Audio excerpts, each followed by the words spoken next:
is on the way here. That's going to be the next color theory and oils video.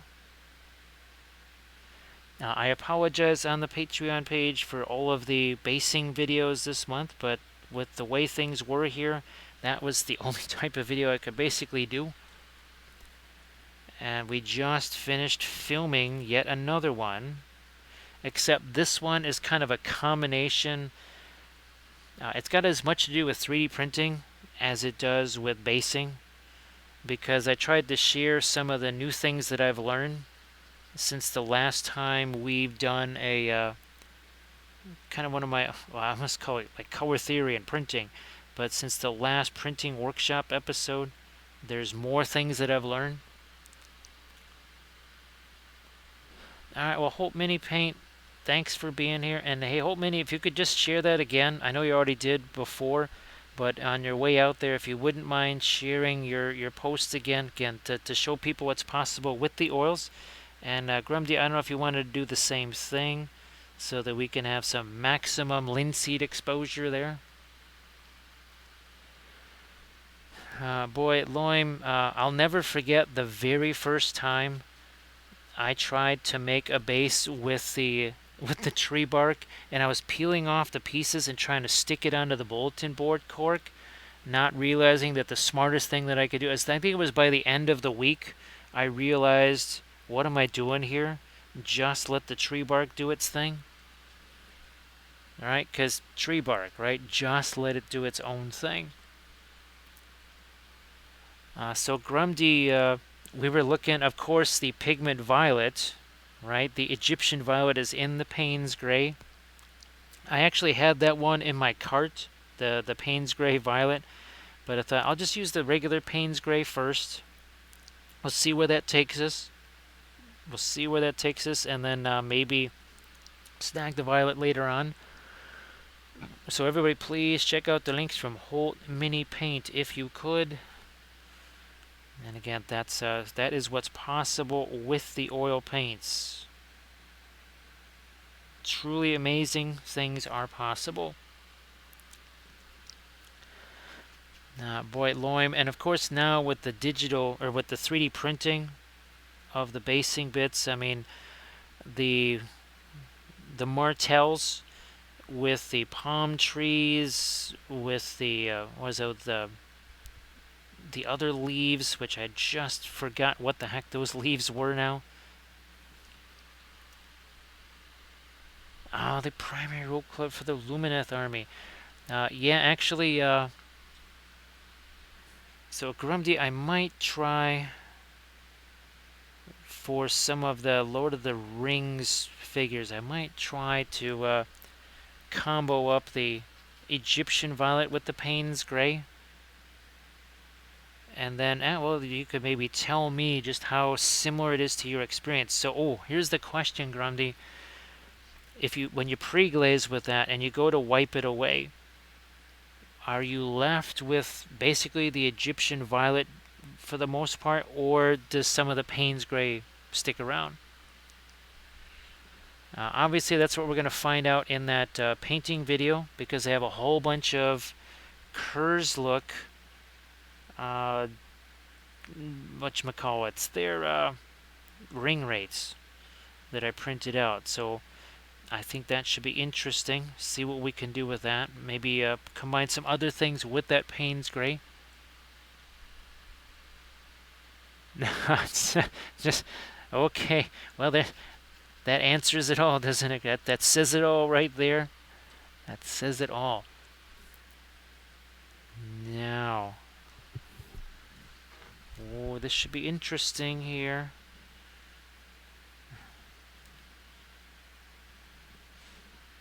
So you can see how this is starting to evolve here a little bit further, right? A little bit further along.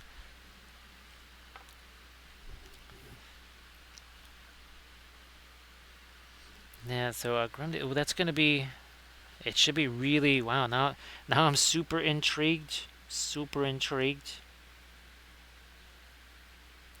Boy, Grundy, when's the last time? I'm trying to think the last time I had Payne's Gray in a video. I don't even remember. I think it was maybe was it a Series 1 Grundy or a Series 2? This is the regular Williamsburg Payne's Gray. I think it was about $10 and something on Dick Blick, so that makes me think it was a Series 1. Yeah, if it's going to be $10 and 15 something cents, it has to be just a Series 1. Unless I'm thinking of it wrong. I think that was probably a Series 1. And then, of course, I've got, oh, maybe it's a Series 2 because I also got some Brilliant Yellow Pale coming this way. Oh, it's a Series 2. Okay. That makes sense. Because now that I think about it, it was the same price as the Brilliant Yellow Pale, and I know that's a Series 2. Now, at some point, I think maybe on Thursday or Friday, we'll hit the banner guy right there.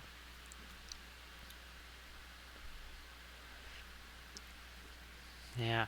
Now, of course, the other thing I was really, really, really hoping to do this coming week is maybe get the Anycubic Mono X set up, because there's 5 different Oliphants I have to print out. There's the armored one and the unarmored one from Printing Goes Ever On. Then there's the one from Titan Forge. Then there's the one from Kurzlook, and I think actually Davale also has one.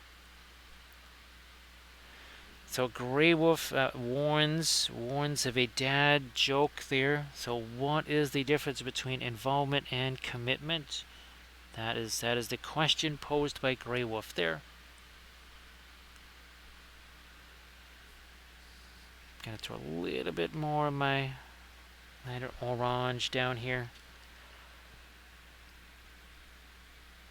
Just a smidge, just a little bit.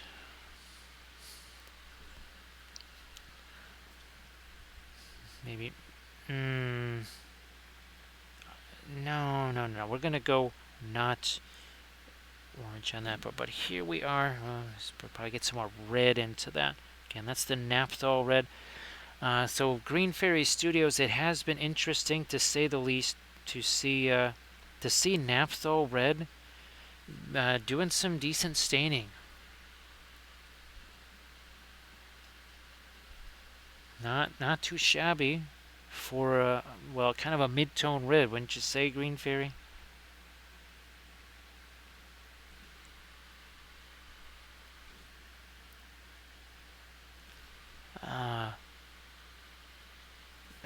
Well, Green Fairy Studios, you and me both, because never got a chance to do that skin tone video. However, I might have, well, I think I'm going to try and print up 1 or 2 more of the figure that I have, but there's also some other ones. These are just some one-off files that I got, which might also be helpful for such things.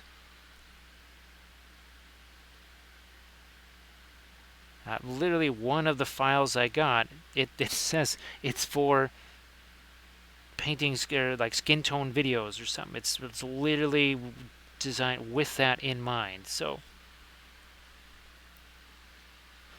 now what I'm gonna do here, I'm gonna go back to my really deep darks. Indigo, some Van Dyke Brown or Mars Black, either one, whatever. Now that I have those French early war vehicles, I can also maybe try out the Mars Black as an initial rust color, see how that plays out. Hey there, Landrast. So Landrast, yeah, we've got them underway. Series 36, there they are. Now they're a wee bit bigger than the ones from Series 1, because I didn't realize just how huge these guys were. In the end, it's all good. Yeah, it was easier to just do it this way. The color scheme, we're gonna have to do it a little bit differently, obviously. Just a little bit differently, but there should be probably some freehand on those as well. So yeah, Landris, I just finished that right before the stream. And I'll be, well, editing that and rendering that tonight, and, well, hopefully also getting it posted tonight, although that might be tomorrow. That's very possible. But had a blast with that. And oh, hey, Landrast, yeah, check out CA Sculpts, because I also now have another one of their files to print out. That should be interesting too. Again, we're gonna work up our darker colors here, and then I'm gonna come back and I want to try and show we have 3 of them here that should have 3 kind of different appearances to them. Oh, there's a Kathy. She says good night. Everybody wave to Kathy. She's probably not going to be in the chat, but there's Kathy. She has her water. She's going to say good night with her glowy beer. Yeah, so check that out, Landrast. They just posted their newest sculpt. I actually Lamines printed out a bigger version of one of those for me. Now the bust version, I printed out the miniature version already. Something that I was wanting to use on a series of another tutorial series, because why not? And again, we're hoping again that the news we were told today is going to be the news that is still what we hear on Thursday, that it might only take 1 of the zap instead of 3. So we're hoping for something like that.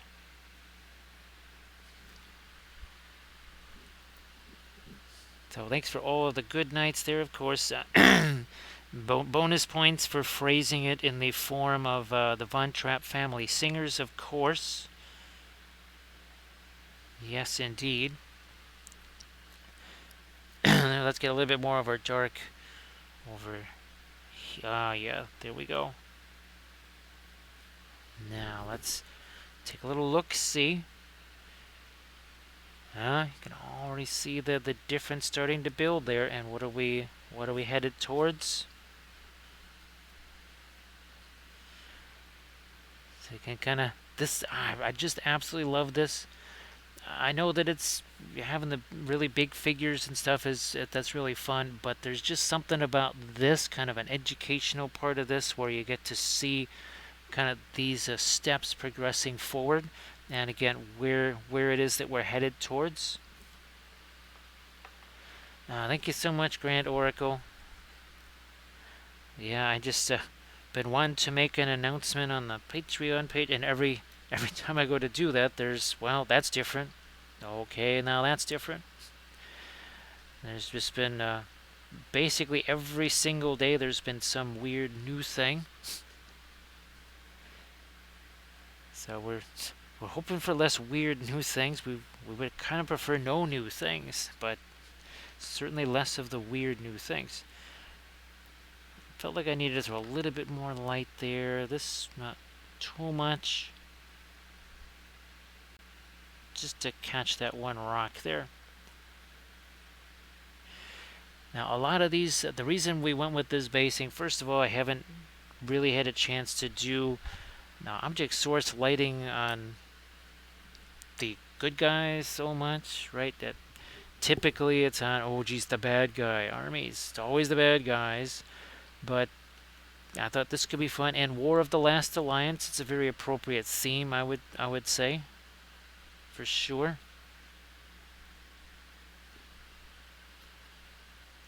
Also, kind of demonstrates that warm versus cool contrast. A little bit different than our wee little dwarves then. Yep, we need some of our orange over here too. That's we're just using the stuff from Marion Street today.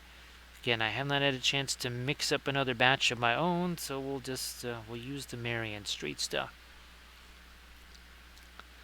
So we do appreciate all the support of all kinds. Again, this week was in some ways was a little bit like the week before, where there were some moments that weren't the most enjoyable. I'll say that. Now we're just going to use this as a blending brush. Let's get some of our Indian yellow into this. A couple of areas, the sword hilt and some areas of the trim that need to be more of a gold-ish type of a color. Now, of course, the Indian yellow, despite how thick that stuff is, it's incredibly thick. It is super translucent, which means as we put that on there, a lot of the indigo is going to show through underneath. It's not until we take one of our radiant colors or something like that that it's opaque, where all of a sudden we're going to have it be a little less indigo. And just throwing some of this out here. We need some there too. Maybe some on that. These guys also need a bit of a change of tinting. I know there's already some of our gold on, or some of our orange on there. Here, let's get some more of that down there and there. Maybe that should actually get more of the orange too. Radiant yellow, as soon as that gets into the mix, boy, this really changes. Now look at that. Big old change, right? That's unlike the acrylics. With the oils, your lighter colors, there, look at that. No problem covering that, is it? Indian yellow, not so much. Why? Because it's a super translucent color. That's going to be a big difference, maybe one of the biggest difference. I know everybody focuses on the drying time as the difference between oils and acrylics, but the consistency. Some colors are much thicker than others. Some colors are also far more translucent than others. Some, as per our little discussion there, Grumdy and I, about the Payne's Gray Violet and just Payne's Gray in general, that's going to be painfully, see what I did there, lacking in some staining ability. Again, that's the kind of linguistic gold you just don't get everywhere, which probably is a law required by Twitch, because it's like dad jokes galore. All right, now we have our. You can see the differences already just here, right? Now let's maybe start to get some of our lighter lights here in a bit, because that's also going to, determine just how light we might go with the fiery effect, right? Because we don't want the fiery effect to be lighter than our ambient light, or maybe we do. We do want to welcome Katarina. Hey there, Katarina. Happy Monday. I don't know about happy Monday.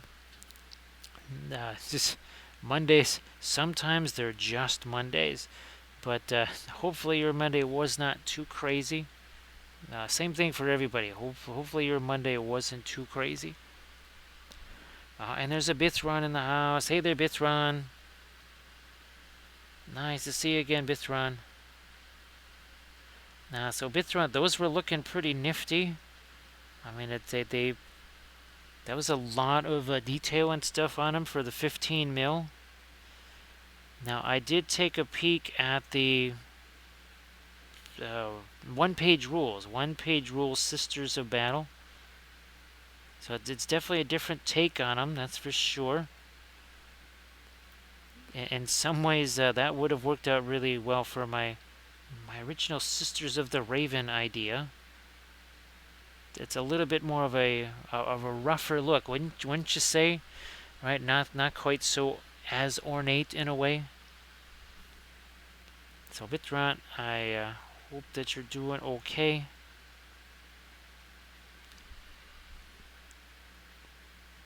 Just a little bit of our skin tone on there. Now let's start to get again some lighter lights, because this is our guy here. spin him around. You can see we're marching closer towards this. Look at that. That's kind of neat. That's kind of neat. I wish I could take some pictures of this right now, because that would be very handy, wouldn't it? Well, Grey Wolf Studios, I know it's 10:10 here. I know it's late for you there, and I know you've had a heck of a busy day and such. So Grey Wolf Studio, you have yourself a good one. Appreciate you being here. I'll just shoot you some messages and try and fill you in a little bit more on stuff. Old hero clicks. That's right.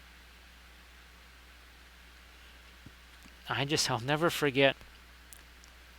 Oh gosh, wasn't it back in, well, I remember in 2003, I think the HeroClix stuff was really huge back in the day. And I just remember that the store owner at the time, he said, well, you could put a certain, well, let's put it this way, something that usually is done in the bathroom, you could put that onto a base, call it something clicks, and people would buy it just because it's got clicks in the name. Yeah, Bithron, sometimes just repurpose is not terrible. Now, they did do, I remember they did like a baseball version of HeroClix. There was even a little field and stuff that you could position your players on. And it actually did matter where you position them. It did give me some ideas for my own baseball game. But I don't know if they ever continued with that. I have no idea if they ever continue with the baseball version of HeroClix. Maybe they did. So it didn't last for... Okay, well, thanks for answering the question there, Bithron. That's a shame, because that would have been perfect for it. It really would have been perfect. And again, it gave me some ideas because of the way fatigued worked and who controlled the at-bat, instead of just the usual thing where it's you just roll a dice and it doesn't really matter if the pitcher's there or not.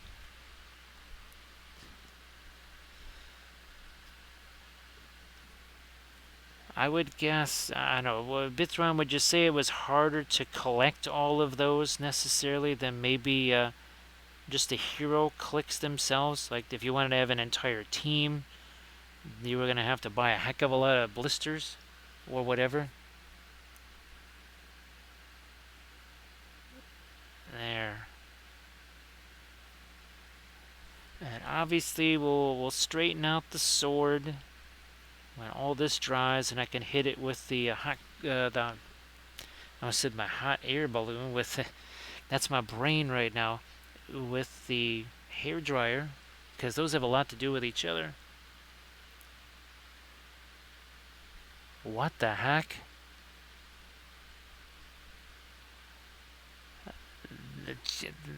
That is bizarre.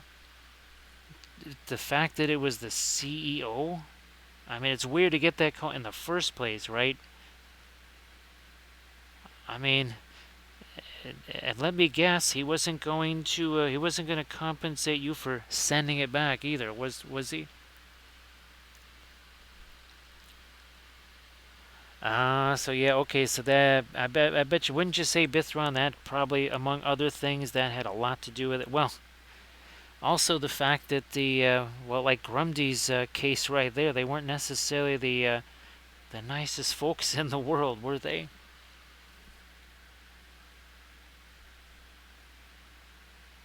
That is pretty nuts. That sounds about right. And it's not like it was going to be nothing. Okay, maybe it was, I don't know, was it it's like a 40-pound box of HeroClix figures? Oh, some special stuff. Okay. And Grumdy, I'm not quite sure if he would actually have any sort of grounds for that, would he? I'm just trying to imagine. It was sent to you. It was, I mean, you ordered the stuff. They sent it to you. They messed that up. Hey there, Laminas. So, Laminas, I've been telling everybody about the new CA sculpt. I don't know if you've seen that yet. You probably already have it. I snagged that real quick. So, well, that way I can see, can I print it out myself? Or do I need the bigger printer for it? But no matter what, I'll shoot you some pictures of that if you haven't seen it yet. Hey, Nerd Holla, how you doing? Nice to see you back. So yeah, Laminas. Now, I don't know if that file, was it one of those things where it's a miniature and the bust, like the other one? Nerd Holla, I'm glad that you're excited for Adepticon. Hopefully all of your projects are going really well. Now again, here, let's, I can see that difference, right? See how that's building up nice and quickly there. So Landrast, I have the one that has that crazy sort of helmet type thing, right? Because we thought we could do all kinds of nifty object source lighting on that, and lots of non-metallic metal. And I think there's the one with the flowers too. So the bust is for the caster. Okay, well that's all right. I really like the figure. I think that's going to be really good for, well, lots of different things. We could certainly do some object source lighting on it, but I think even just muted colors, right? Even the way they painted it. Now here we actually dipped into our fast matte white for the first time, so they can really get in here with some strong light colors. Again, that is the fast matte white from Gamlin. Oh, we never did do this. Let me see if we can get our little lighter area down here. Okay. Back to our fast matte white. Some areas on the helmet for sure. But yeah, that miniature is, that's pretty crazy, right, Laminas? I thought I got lots of potential for some painting videos and also some live streams too.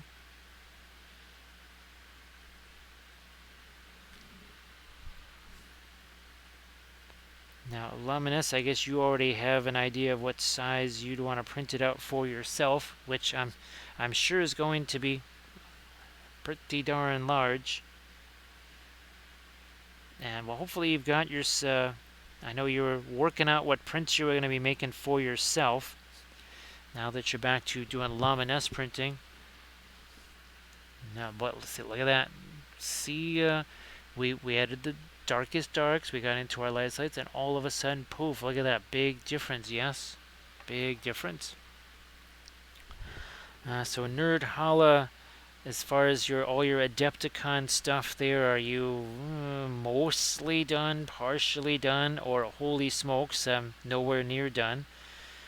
Or all of the above, because there could be multiple projects and some might be more completed than others. That's possible.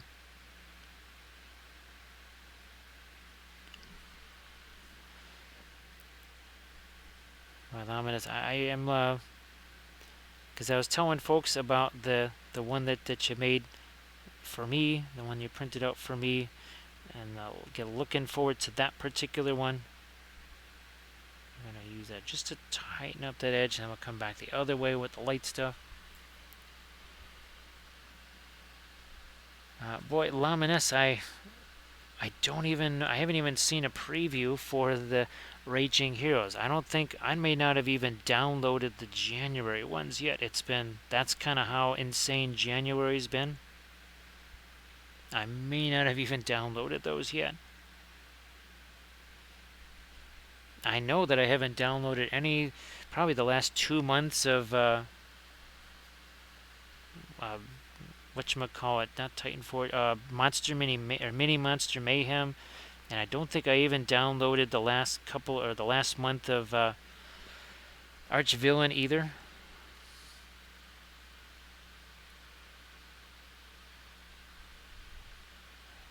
Yeah, Lamines. I really think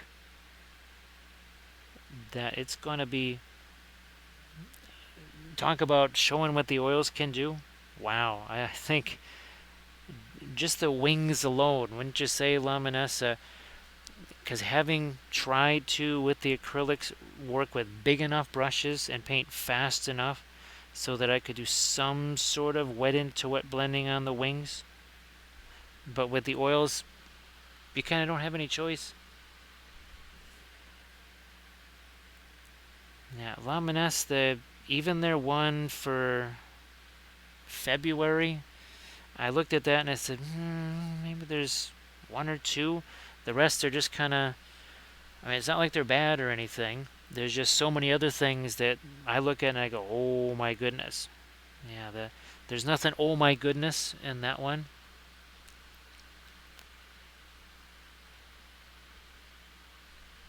Gee whiz, Grandeur, that's, everybody's got this happening here. Holy smokes. Well, I suppose, and I never had a chance to get these back, but Cool Mini sent me a bunch of Song of Ice and Fire things. They were supposed to send me, some of you will remember this, they were supposed to send 2 of all the different releases. What they sent me were 2 boxes of just one release. So, and I was going to try and get those back to them, but we never know if we're going to be here or not, and all the other craziness. Now, geez, Randa, that's even the plot thickens, I guess, is what they say. Dubrock, thank you so much. So Dubrock, of course, after the stream, I'll send off a message there. Now, suppose if you just join the army painting one, who knows? You might be getting. Well, no, you won't be getting that message first, but you'll, like, right after the email, you would probably be getting the message for, hey, look, here's series 36, episode 1.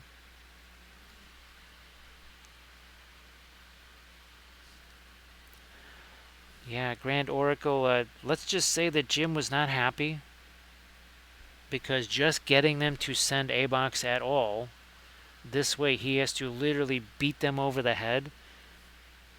And then when they basically muck it up like that, he was not a happy camper, to say the very least. That was not super fantastic. Now we're gonna have to get some greens and some other stuff there into skin tones. So thank you so much, Dubrock. I appreciate that. Now where's her?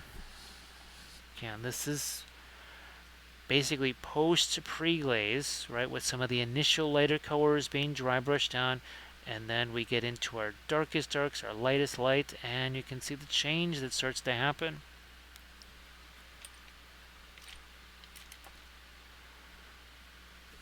So you hit Grand Oracle. There's, I think you heard about the Payne's Gray that's on its way here from Williamsburg. That's going to be most likely the next Color Theory and Oils video. Holy smokes, it's a Trashorama. Trashorama, how you doing? I know we always talk about a baker's dozen, but I kind of like that baker's dozen. especially when the donuts are involved. Also cupcakes. Uh, Also regular cakes. I mean, phew, somebody's gonna throw a dozen regular cakes at me. I ain't gonna throw them back. I might throw up because I've eaten them all at once, but that's a whole nother story. I'm trying to think the last time I had donuts. Actually, the last time I had donuts was probably 4, maybe 5 treatment sessions ago. That's the last time I can remember having donuts. So that would be 15, 16, somewhere in the neighborhood of 17, 18 weeks ago. Again, our calendar is a little bit different than the rest of the calendar the rest of humanity uses. It works on a 3-week timetable. Now let me get brown matter, Indian yellow. Boy, that's going to make quite an amber. Ooh, there's a strong amber. There you are. So, huge surprise, I know. We're going to combine the Kurzlook ring rates with another basing video. It's going to be all about creepy basing, using as many different materials as I can. And then we will use some of the ones that we painted as part of a color theory and oils video. And then I'll paint the rest of them up on stream. Ah, look at that. See? Sharpened up that edge nicely there. Boy, Grand Oracle, what's interesting, when you get to something like Payne's Gray, especially very transparent like you were using it there, you're actually getting really close to, remember palette sludge? The color that I talk about all the time from watercolors, you're actually getting really close to palette sludge and the purpose that we used palette sludge for. So if whenever I talk about the palette sludge thing, if you're wondering what the heck, just think of it like how you were using it there. Hey, Barking Duro, how you doing?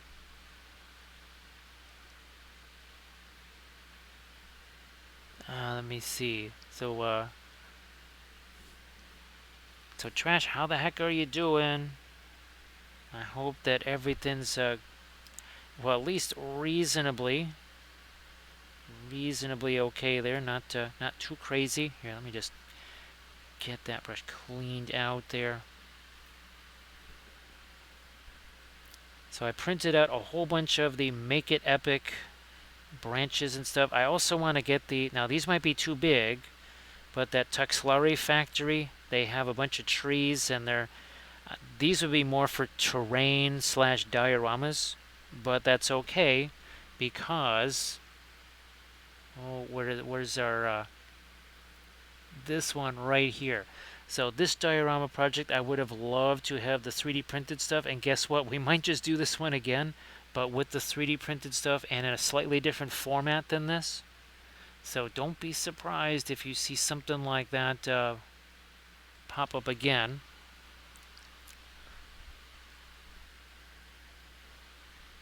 So Barking Deer, how you doing?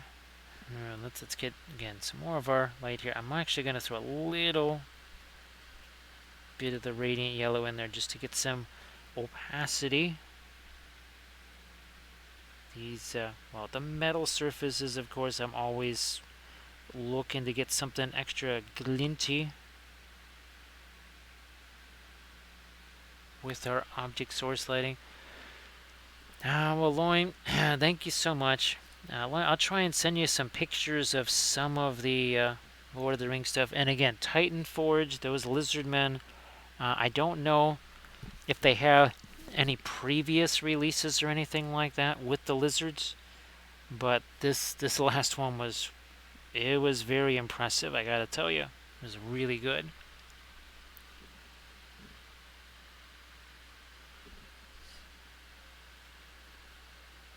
So yeah, the Payne's Gray I thought could be interesting for a color theory and oils video. We have a couple of different types of Payne's Gray from different paint companies now.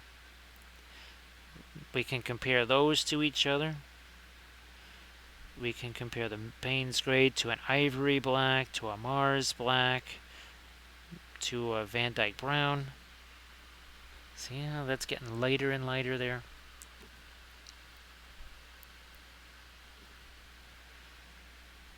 I'll lighten this up to there. So you can see that looks very different from that, but not really, didn't go with a bunch of layers there either. Hashtag no layers as always.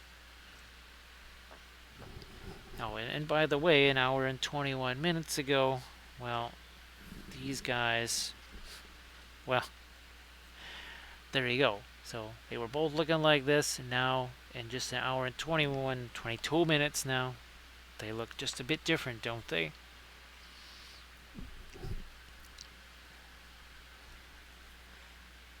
Gonna try and get even more of my light down here. So this one doesn't have too much of the, well, the lava bit showing, not like some of those other ones.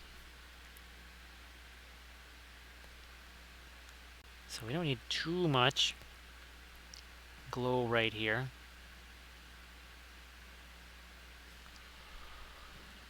Also trying to keep in mind, if it's a metal surface, it's going to reflect more than, say, the cloth or the skin or whatever. And in some ways, this is a bit like the off-camera light sourcing of our Moria army and, of course, our dwarves. The key difference, as always, cooler. Look at this. From above, you almost don't see any of that. From below, it's very different, right?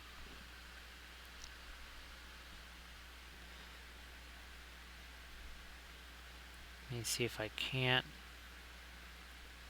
lighten this up a smidge more. So I do appreciate everybody joining me here on a Monday. I know it's later in the evening, especially for all the East Coasters. And all those in that Eastern time zone. I realize it's getting later, especially for a Monday.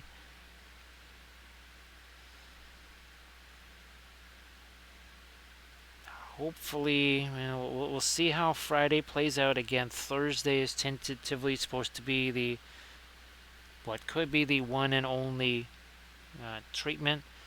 That would be nice. We really don't know what the impacts will be. You kind of almost don't know until it happens. But if it's not too crazy, too unbearable, maybe the Friday, Saturday streams could be at these even earlier time. Now, actually, what I will do real quick here is just grab some of my black primer here, and we'll just hit the edges of these bases, because that gives me a nice little hint as to where I need to go. Well, not necessarily the lava reflection, but some of the darker stuff. Hey, Bench Guy. So, Bench Guy, how did it turn out with that tablet? Because, well, I was giving you all kinds of strife, all kinds of grief. Did you just kind of give up on it, say, okay, you guys got to send me a new one? Or were you, I'm hoping you got it all working and it was just some kind of weird, silly thing. Because that was just, that was making you just so aggravated last night. Or no, well, the last stream, sorry, I should say it that way. Not last night, last stream. Sorry, I did the More Than Dice podcast last night, so in my brain, I actually did a stream last night. And I was also painting one of these guys. So that's a recipe, especially with the way the schedule has been here, where I have mostly no idea what time or day of the week it is at any moment. For a while I thought today was Saturday, because my sister came to drop off some food for us. And I'm just going to throw a little bit of the primer down here too, just cause, why not?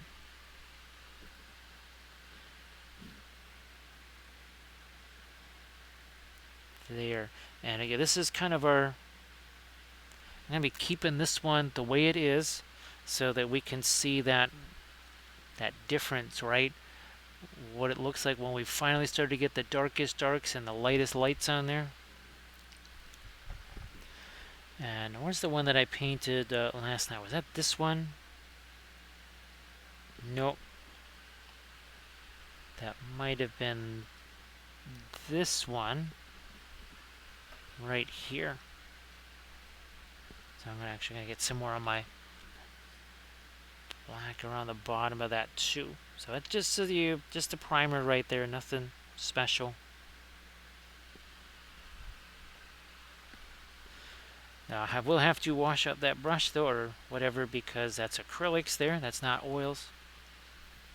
Don't want that just sitting around in there. So yeah, bench guy. I just love having multiple figures because we can really kind of show where things were, where they're headed to.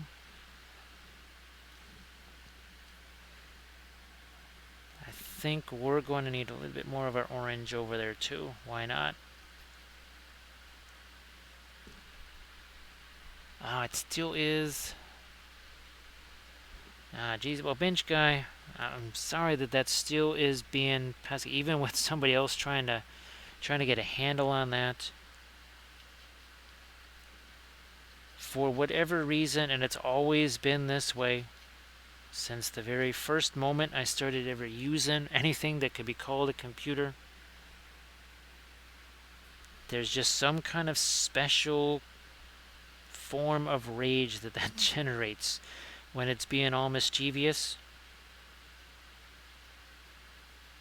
That would be why, well, I think I've told the stories of how hammers have been taken to computers here.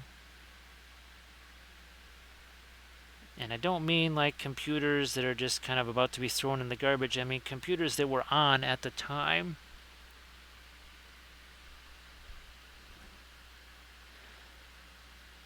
So bench guy, hopefully... Okay, hopefully it just keeps getting better, because man, that is maddening. I do have a hub with a fan on it that's coming this way for the Surface Pro, because there is no filming larger stuff until that Surface Pro is all ready to go. Oh, I also I now have the license for XSplit, so I can have unlimited scenes and no watermark. Yay. Now, yeah, bench guy, we called it, the hammer was known as the ultra fine adjustment tool. So let's just say that computer got some fine tuning. Yeah, got some fine tuning, all right. And we're not talking about like a plumber's hammer. We're talking about like a claw hammer that thing got nailed with. Oh, thanks, bench guy. Thank you so much.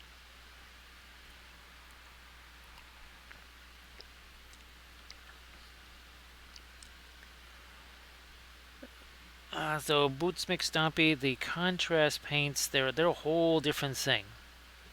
Now, actually, the contrast paints are in some ways almost as different to regular acrylic miniature paints as the oils are to acrylic miniature paints.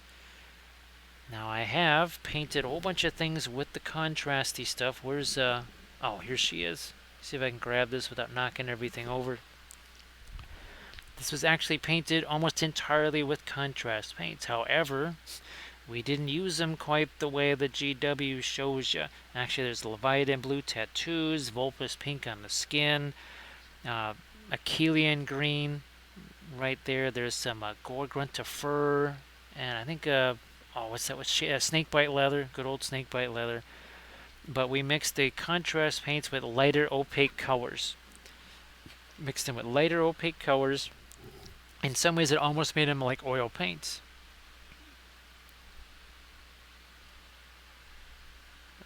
Yeah, bench guy. Now, of course, what would be extra satisfying is you're on the 30th, 40th floor of a building and you can just chuck it out the window. and just see what kind of spatter radius it has when it hits the ground. Of course, if it lands on someone else on the way down, that could generate some sort of legal difficulties, but otherwise, who knows? So Bench Guy, remember that commercial, a very satisfying crunch? Yeah, me taking the hammer to that thing was a very satisfying crunch. Because the display on it had some LED or some kind of lights, right? And let's just say that when I hit it with the hammer, that all that stuff broke and there was a cloud of green smoke or something like that. That was pretty darn satisfying. Not something I really recommend necessarily.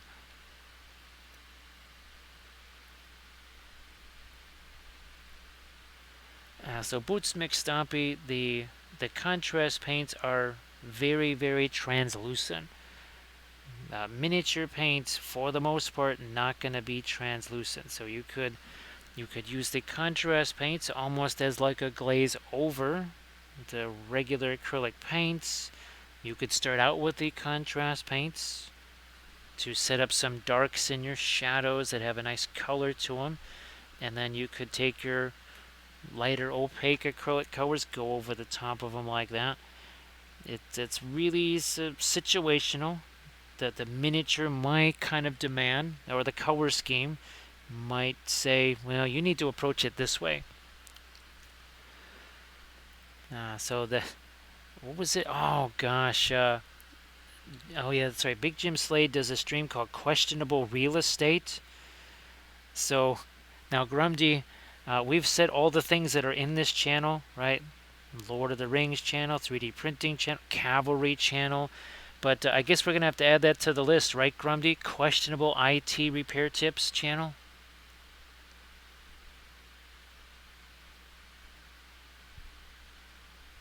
Boots McStompy. Well, let's put it this way. It was not very long ago that I was told that, well, you can't use oil paints on miniatures. You can't do this. You can't do that. And, well, not only me, but a whole bunch of folks in the chat have shown that you can do all of those things and a whole bunch more. So, Grumdy, I think it's about time. That's a cue if you could post your Daughters of Cain, your award-winning army, 5-time award-winning army there, to show what is possible.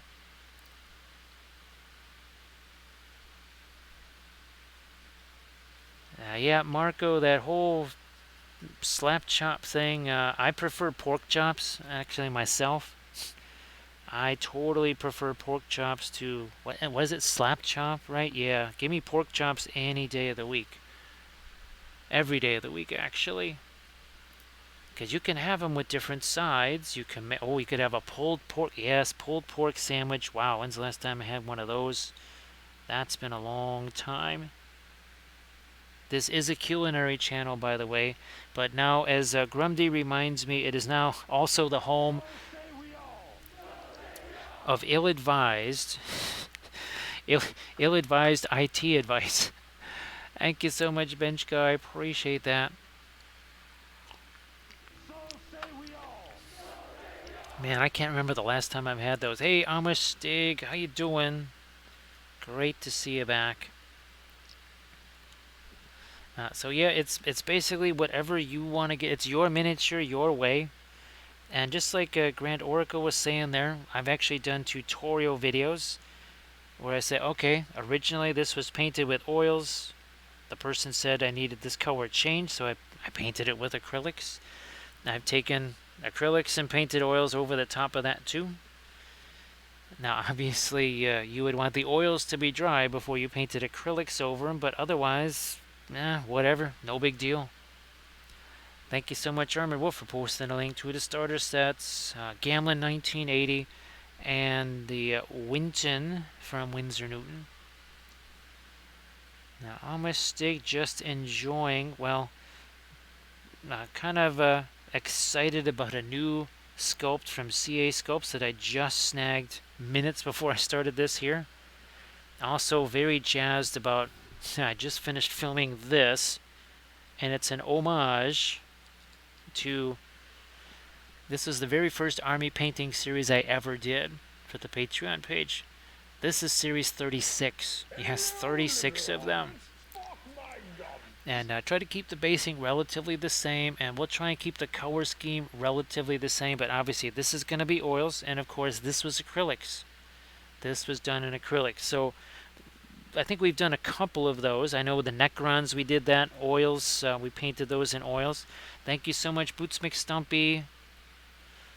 Appreciate that follow. Well, comes Gandalf and he says, ooh, yeah, Elrond's not around here, is he? He's like, he's right over there. Why? What's the deal? It's like, oof. Well, he kind of gets mad. You know, we come over, we party, we have some ganja. You know how it goes. We get the munchies. It's like, so you're the one that's always trashing Rivendell and bringing all those crazy friends over there? Ooh, I think I see him coming this way. You better Amscray. So, well, Amish Stig, I hope that all gets cleaned out for you, and no matter what the PSI level, you don't have any kind of issues with stuff, right? You just, it's clean, it's done, you use it, it's all good. So thank you so much, Bench Guy. Appreciate the subs there. Now again, this is a metal surface. That's why we're trying to get a little bit more reflecty here. A little bit more reflecty. So yeah, that's the newest army painting series. That's gonna be pretty darn fun, I have to say. And I still remember on those old Medusa. Well, they're not all that old, really. There was some mischief with mold lines and gaps. I don't need to tell Grumdy that, because Grumdy, if you check out Grumdy's link, you'll see the fabulous Daughters of Cain army painted with the oils. Incredible stuff. No problem, Boots McStompy. No problem. Yeah, there was no one to, at least at the very beginning. We just stumbled our way through things. Then we got lucky that at that time there was something called Cool Mini or Not, and well, these were forums, but people would post how-to links and for basing and all that kinds of stuff, and that was incredibly helpful for us. Thank you so much, Bithron, for doing that clip, as always. Yes, indeed. And we do have, well, since we have a shortage of Gandalfs, we only have about 10 of them. I did print up the Gandalf from Clay Cyanide. It's Gandalf the Grey. But we also have a Saruman, so we can do Saruman, maybe Saruman of many colors.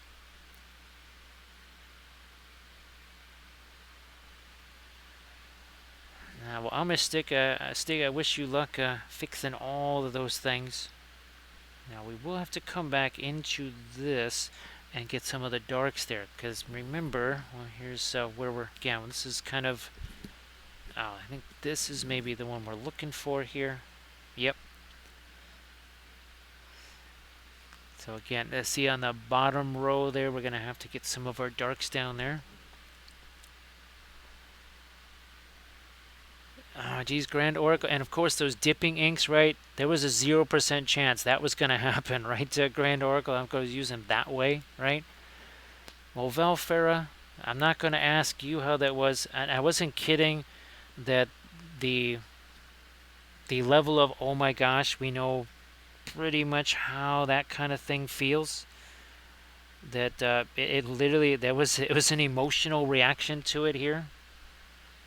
So everybody say hello to Valfera, and also everybody just send good vibes Valfera's way, because that's what we want to do here.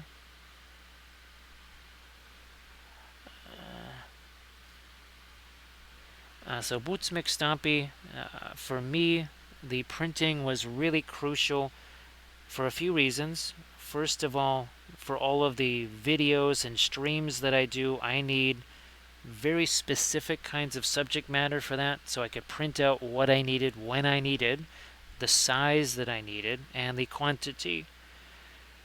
3D printing, and there's a bunch of folks in the chat that will say it's not necessarily the easiest thing in the world to do. It can be it can be aggravating.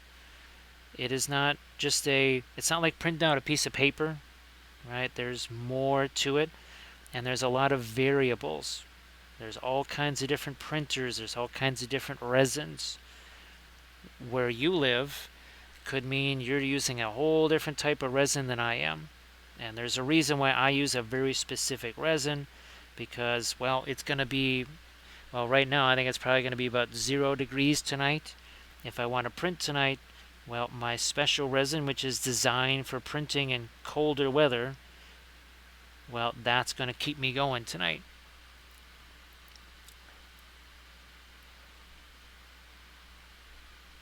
Yeah, Valfair, I was wondering because it's going to be, well, it's basically pretty much going to be 10 degrees maybe during the day, and then 0, maybe below 0 at night. So, Bill, how the heck are you doing? So, yes, we'll let Valfera tell the story of Valfera there. So, yeah, Grumdy, actually, I even mentioned in this newest video how if I had known a certain thing before, I probably wouldn't have lost that first Sonic Mini 4K. I might still be using that now, but didn't know that stuff at the time, and sadly learned it the hard way. And as I mentioned in that video, again, I'm going to be editing that and stuff tonight. I try to, well, if I learn a hard lesson like that, I try to pass on the lesson to you so you do not have to learn it that way, because that is no fun.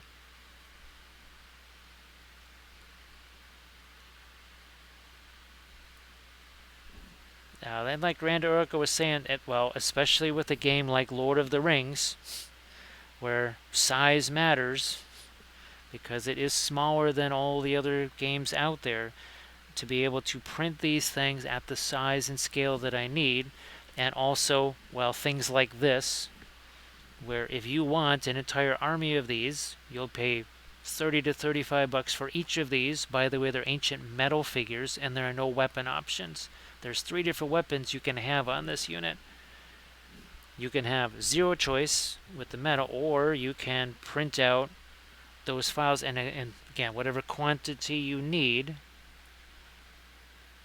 But there will be lessons you'll need to learn along the way. So Grumdy also followed the Wappleville way of learning printing. You go through X amount of printers along the way. Boy, Grand Oracle, it's funny you should mention that, because apparently the other mischievous thing about the Sonic Mini 4K is that Z-axis, for whatever reason, dust can get down there. And then all of a sudden you find that it doesn't go all the way down to the build plate, or it doesn't go all the way down into the vat. It stops. So you end up printing nothing. Now, I was lucky in that I could just shoot it, was that the compressed air? Yeah, I shot some compressed air in there. That was enough. You're not always so lucky. Other folks have not been so lucky. You know what? I'm just going to, here, get some of my Indian yellow. What the heck? We'll just throw that over here, because that is his hair sticking out from there.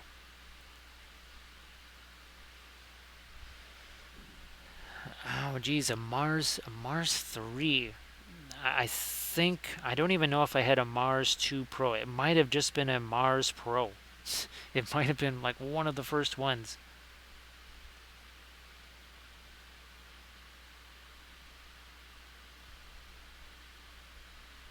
Yeah, that's Valfera. That was just, of all the places, right? I mean, you said, what is it usually? Not the face.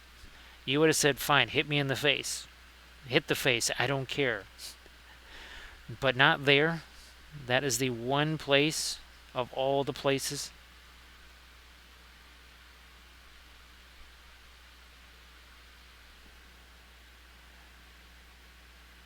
Now again, hopefully I can not only get the Anycubic Mono X out of that box and onto a table, but printing reliably.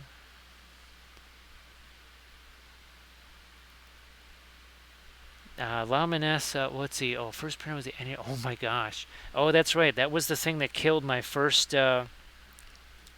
Mars, Elegoo Mars. Was it was a color screen? Yeah, and of course, huge surprise that died.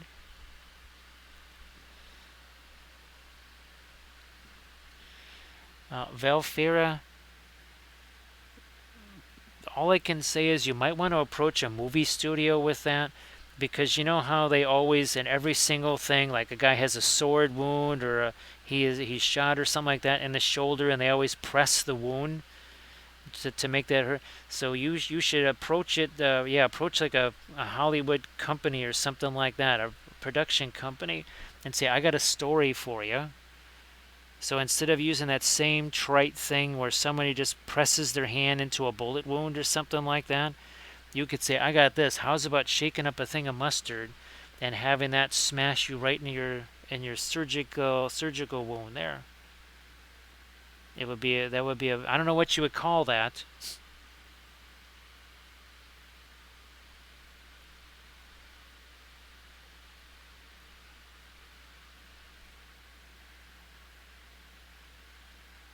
So Lamines, now it's been so long, I don't remember the size of the Mono X compared to the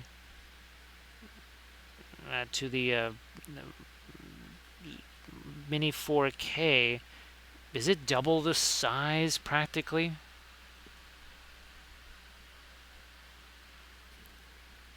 It could be double the size, because obviously I think Lamines, I'll wait till I have the all the big stuff printed out, because at a certain point I'll get caught up with the big stuff, and then I can start to just do regular things on the Mono X, because it's going to take me a while to get caught up on the big stuff. Well, hopefully not that long. Hopefully, I mean, it should print those out relatively quickly. So Valfera, well, Valfera, you're definitely, given your experience, doing the lighting of the miniatures and stuff, putting those LEDs in there, that is definitely an area of Valfera expertise. So I would imagine you can just, replacing those screens for you is like literally just putting in a new light bulb.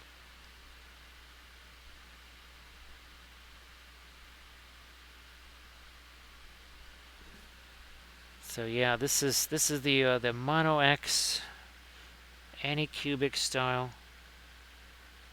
I need to change the whole area around. Anyways, now let me see what this looks like compared to this guy here. See the difference? Look at that. Where we were, right, and where we're at now. I'm pretty sure it's a 4K printer, Lamines. Yeah, because it's I think you can get it for $275 now. Yeah, even I think I might have gotten under the 400 mark when I got it. And of course now it's, who knows, by next month you could pretty much give them a milk dud and a piece of gum for it or something like that and still have change left over. So this is the Anycubic Mono X, the large format printer. Now let me make sure we get, again, some sparkly stuff here on the armor. Not so much on the foot, right, because that's not a metal surface there. So more of an reddish orange. This can almost be a little bit more yellow again because of where it is pointing down towards our lava. Thanks, Valfira. I think we've got 2, 3. Yeah, after by tonight we'll have 5 of these guys done. This one I'm gonna keep in this state right here because it's kind of handy to see the kind of the progression as it goes along there.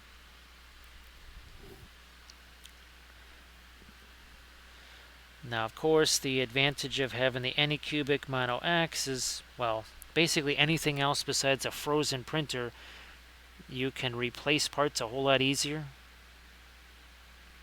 Yeah, you try and replace something on a frozen, that's difficult. You're not just gonna waltz over to Amazon and pick up 1 or 2 of everything. It's not quite the same. Again, hard lessons learned. I did not know that. It just kind of worked out that way. Where's that orange again? Let's see if we can get some of that up. Here, bottom edge of this. Almost using a little bit of a stippling type of a technique here. With the fluorescent oil paints, they are always going to handle differently. Well, every oil paint handles differently, but they handle even more differently than acrylic paints. So 6 inch by almost 9 inch, and is it 9.5 or 10 inches in height? Their Lamines. I seem to remember it was 9 to 10 inches in height. Also, I remember that better than the other ones. Holy smokes! A Photon M3 Max. So, Grumdy, how many generations removed is that from the Mono X? About 3 or 4? It sounds like it's multiple generations removed from the Mono X. So, yeah, Lamines, I'm trying to think just off the top of my head. The build plate, do I have anything that could even represent it here? I don't know. I think I'm working with something that's maybe about this big here, so maybe 5 by 3-ish, something like that.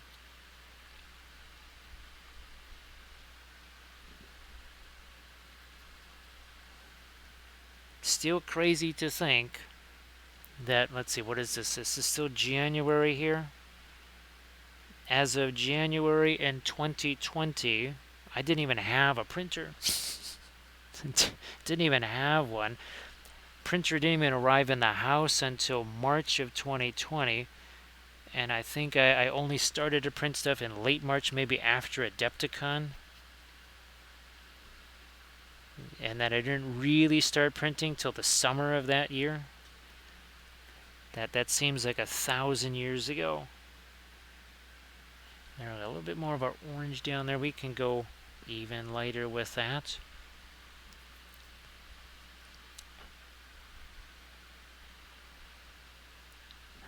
Well, Grand Oracle, because it's great because when we bring that up, obviously so many people have used different printers. They print like Lamines and Valfira. They're printing out really big stuff, and that can be helpful information for those of us, well, those like me, that have only ever used tiny little printers. So when they can say, well, here's something to look out for. When you're doing this, don't do that.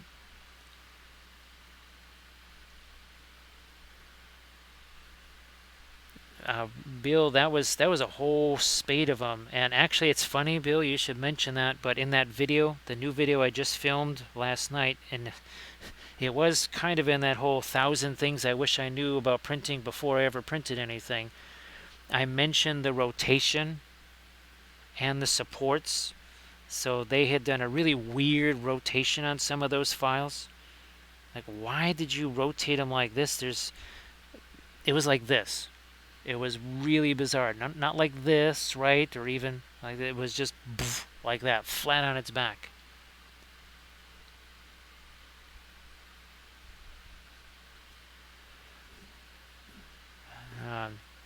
So yeah, that was there was a lot of discussion about the supports, and I don't know. Now that I'm kind of going back to some of the older releases, like the old Kurzlook releases, some of the older Medberry ones, I'm starting to realize that, you know what, I might just have to get out the unsupported ones and do them myself, because I've had way more success with my own, believe it or not.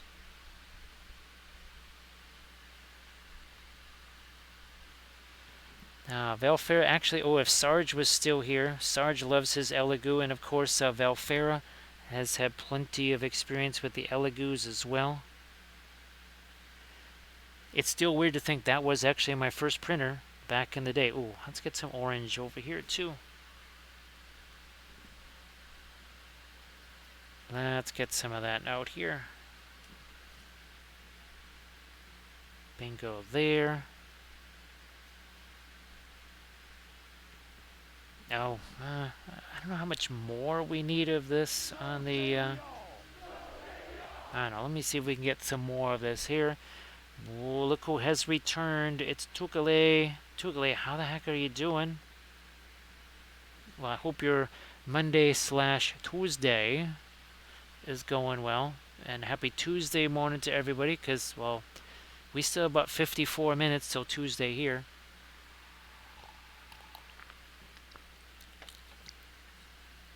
So there was one of the tips that I mentioned in that video was that I learned to maximize your printing time. Now, of course, this may not matter for most folks because they're printing more casually. But when you're on an industrial scale like this, where that printer is doing 3 shifts to 4 shifts every day, seriously, every day, 7 days a week, I need to have like an overnight shift of 5 to 8 hours printing. Those get done overnight. There are certain prints that I want to keep them down to the 2-hour mark so that I can get more squeezed in during the day. Typically, that's more like the 4-hour time frame.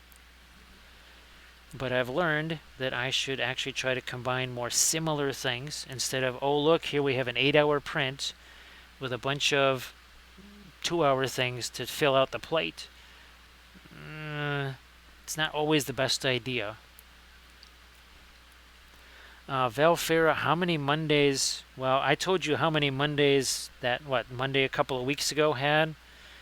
Would you say this was also about 52 weeks worth of Mondays today for you? Yeah, just the rating system. How many Mondays did you have today? Hey, Odorous Stench, how you doing?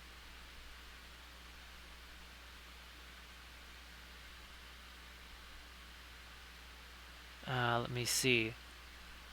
So Odorous Stench, I love me some cadmiums, right? Love me some cadmiums, but they're pricey and they take longer to dry. Now, a couple of things that we've discovered. Okay, let me move this. We'll throw out, say, this. Whoops, wrong one. This. Where's my Indian yellow? There you are. So, with these things here, I can basically make almost any kind of cadmium yellow that you would want. So, and all of these things together might cost the same as one tube of cadmium yellow. So, and these also have much more utility and doing things that have nothing to do with simulating cadmium yellow. So this right here, definitely a good plan. Now let me show you something else here. Here we go. Something like this, believe it or not, and it's only a series 2. It may not be as intense as a cadmium red, but it's darn close at half the price. So half the price. Naphthol red, Fanchon red is another one. So there are other options for cadmium yellow and cadmium red that have nothing to do with cadmium. And of course, if you combine those radiant colors with them, they'll dry a ton faster. Hey there, Night Whisper. Nice to see you again. So Valfera had 2 years worth of Mondays today. Now, Valfera, I was almost wondering if you're going to go 3 years worth of Mondays. It was that level of, well, not just the pain, but just the fact that you got to be kidding me. I mean, this was one of those you have got to be kidding me days, for sure.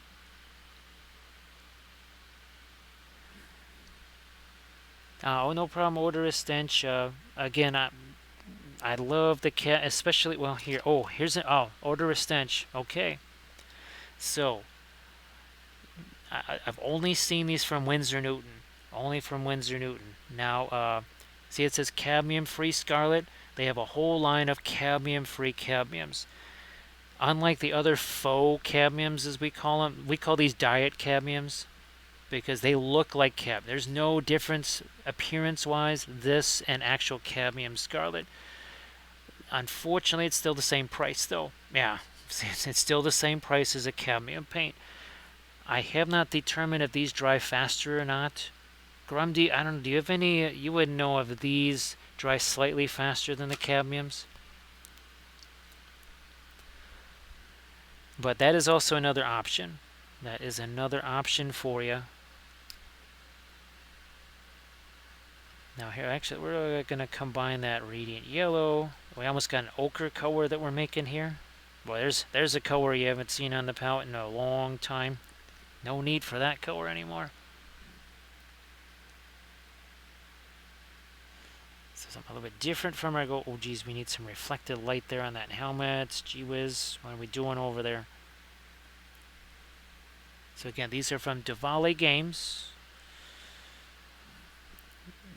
Each of the, I just call them Lord of the Rings sculptors. Kerslick, Printing Goes Ever On, Medbury, Davale, they have their own kind of distinct way of doing things. Davale is really not going to have too many weapon options for you. Basically, the sculpt is what the sculpt is. Whereas Printing Goes Ever On, Medbury, Kerslick, they will have a whole sprue just of shields, spears, whatever, so that you can get the variety and the different weapons. Hey there, Danny M. How you doing? Nice to see you. I hope that you're doing well. So yeah, that's another option, but again, it's pricier. That was actually the first option that I saw was those cadmium-free cadmiums. I think I got scarlet and yellow, and cadmium-free cadmium orange too, I think. So yeah, Danny M, it has certainly been a strange January, that's for sure. I'm glad that things are, well, good enough. Sometimes good enough is great. Yes, when you've reached the point where good enough is fantastic, you appreciate anything.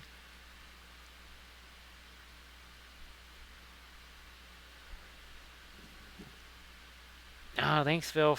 Geez, I forgot that Treebeard made appearance. He was hasty and he jumped up onto the Facebooks there. Yeah, Valfera, we learned a lot. Trying to use the moss instead of my favorite thing, which is the fine leaf foliage from Woodland Scenics. And we use the sawdust scatter. So there was lots of things learned here. Oh, hot glue, definitely a good choice. And then from now on, I'm going to be actually going to try and take some of the moss, and I'm going to try and basically stain it in something like, I don't know, the stupid dipping inks or something like that. Sorry that you're tired there, Danny M. Now, of course, we don't have any Lizardman army here anymore, so the fact that Titan Forge has amazing Lizardman figures and Archvillain, and now Lost Kingdoms as of February. Well, Lamines, I don't want to, hopefully I don't get too distracted and we can say goodnight to you when you head out, because it is, well, it's late there for sure. This is my very first Warhammer Fantasy army. massive amounts of conversions and scratch sculpting. Those two engines of the gods in the background there, completely scratch sculpted. Most people say I just sculpted those so I could paint spacescapes on things. Cannot confirm nor deny that. Those cold ones, as I look at those, Titan Forge did an amazing version of those. I mean, a spectacular version. Now, of course, I didn't have any 3D printing because this was 2007. So, oh, and there's, again, more spacescapes. That was a nice little skink priest that I did there. Absolutely loved that one. That is something I would love to do again. Now, this guy was the general of the army, that Sticky Wicket. That was an interesting little conversion that I did. Just a regular skink with some bat wings. And we painted that with actually GW paints at a Games Day in 2009, because you can see it right there, Games Day 2009. I actually have a whole bunch of tutorials on a lot of the stuff here. I also have a tutorial on that piece of terrain in the background. That's on the Patreon page too. Now I now have a bunch more pictures of the terrain board here. Oh, what's going to be interesting is actually my new army. I'm going to be making new armies out of Titan Forge stuff and that, and taking pictures of them on this board. That'll be very fun. Now there I was just using plastic aquarium plants. I did learn that you could use things like contrast paint, and that'll actually stick to those well enough so that you could actually darken them down a bit. This is one of my favorite units, a massive skink and Croxagore unit. 4 Croxes and something like 36 skinks or whatever. Yeah, that was all with poison weapons and everything. Yeah, that was pretty nuts. Now, somewhere we have a Carnosaur here. Where's our Carnosaur? He's coming up. Patience, patience. Carnosaur, where are you hiding? There you are. That was also part of the army. That was a difficult conversion because that was a metal Carnosaur. That was all metal. I took the old dragon wings. Some might recognize those wings. And, well, we did a little bit of object source lighting. Oh, where's my Lord Croak? Here. I think I might... Oh, here he is. So I sculpted this out of Sculpey.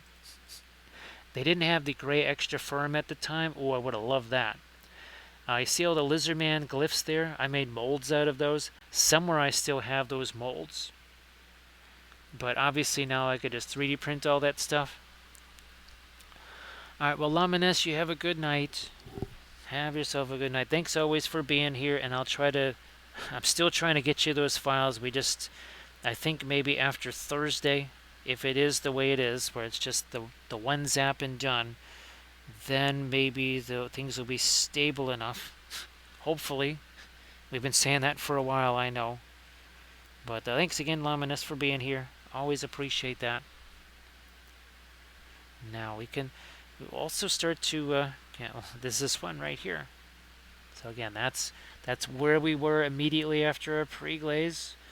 And then you can see we've really worked into our darks, our lights. We're also going to sharpen up some things there too. No, but yeah, Laminus, I can't wait to see what that new CA sculpt looks like. Ah, man, that's going to be absolutely stunning. I'm just going to try and steal a little bit of my orange in here. Maybe some over there. A little more on the underside of that blade. This could use some more down here too. Thin this down. And we'll just do a little bit of a stippling type of a brush stroke there. It's mixing the entire time. Though, hey, Bill, I don't know if you've had a chance to post some of your stuff in the chat there. Yeah, Bill, why don't you post some of the things you've been working on in the chat? I know you have a bunch of things. Sorry I didn't think of that sooner.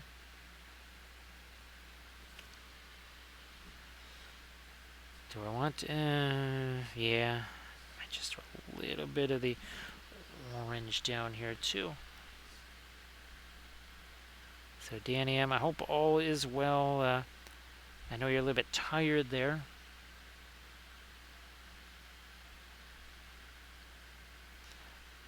I don't think I need to darken that down around the edges like I've had to before. There is now this is the one downside. I know I was asking or talking to Drex about the basing. The hot glue, you do end up with all these little strings of hot glue. That got interesting when I was doing those trees. Needless to say, because there were strings of hot glue all over the place. Just watch the video. You can practically see them floating around like spider webs. I swear that's something I need to maybe do a video seeing if I can use hot glue strands as spider webs or as blood drops or something. I don't know. Just, or water drops or all of the above. I do have a rather interesting water nymph sculpt that I've printed out. I actually printed out a couple versions so that we could try some different water effects. I think that should be a very interesting video.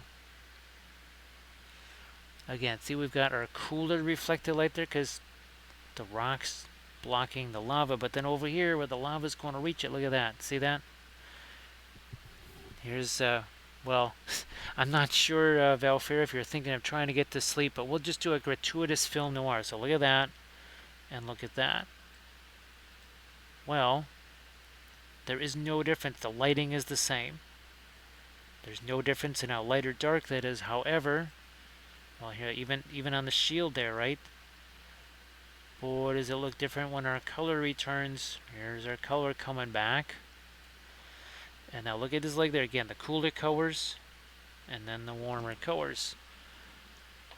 You can see that playing out here too, right? Cooler colors there, grayed down colors, lots of super high chroma there.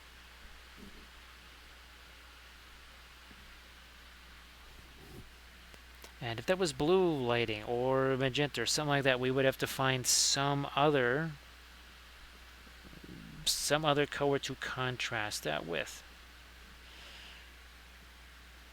Now, I was going to go with this cooler blue there, but I think I'm going to have to go with the firelight there. Now I'm doing some lighter stuff here. We're going to have to come back with our darks again. Mostly to restore some edges, not so much about making it physically dark. We just need to sharpen up some of these edges because, well, we're at that stage with this guy anyway. We're at that stage. Also, get some of my radiant yellow to mix into this, and didn't mix the color. I just took that was a brilliant yellow pale. Now just let it mix in there all by itself. Alright, well, Valfera, again, we are rooting for you. It seems like we're just jinxing you and cursing you. I promise that I don't have like a Valfera miniature or something like that, and I'm like taking a side clippers and snipping off pieces of it or something like that. I promise you I don't have one of those here. But why don't we do something like this for Valfera? So these are always interesting film noirs as well. There it goes again. So now this is where you can see, well, the value contrast. Right, so that's your post pre-glaze, and then here much more developed. So now you can see what the difference between light and dark does, but then now you can really start to see the difference in the color contrast and temperature contrast.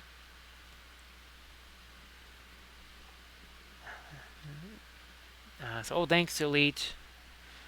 I really wish that I could have done like a typical Saturday challenge where we're painting 10 of these, or at least 7 or 8 of them or something, so that way we could literally have 5 or 6 of these at different stages, because as you can see, seeing them side by side like that, especially in film noir circumstances, I mean, it really, there's nothing like seeing it, right?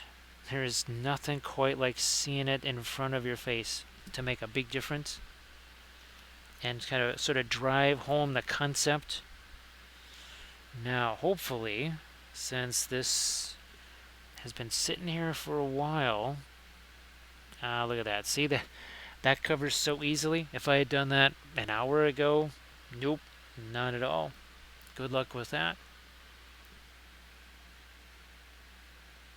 And boy, Danny M, you you would think that I've got some kind of Palantir here or something like that, and I'm able to reach into people's houses and and do kind of nefarious things. There we go. See that that thing there actually does have these little striations in it. So again, this is a 3D print from Davale Games. It is part of their January release. Also, dwarves. We painted this one up last week here. So that is Dane Ironfoot. So they've been doing Iron Hills dwarves and Numies. I believe their February release is going to have Numi archers. So Danny M, if you, I know Armored Wolf always posts out the link there for folks that are looking for that. You can also go to the basically my kind of homepage, right, of the Twitch channel, and it should be the first box that you see. And if you donate on that, it will be part of this one right here. And we appreciate everybody that has donated to that. It helps, well, a whole bunch, because there is not, well, still haven't done any commission stuff since last April. So we're almost a whole year into that.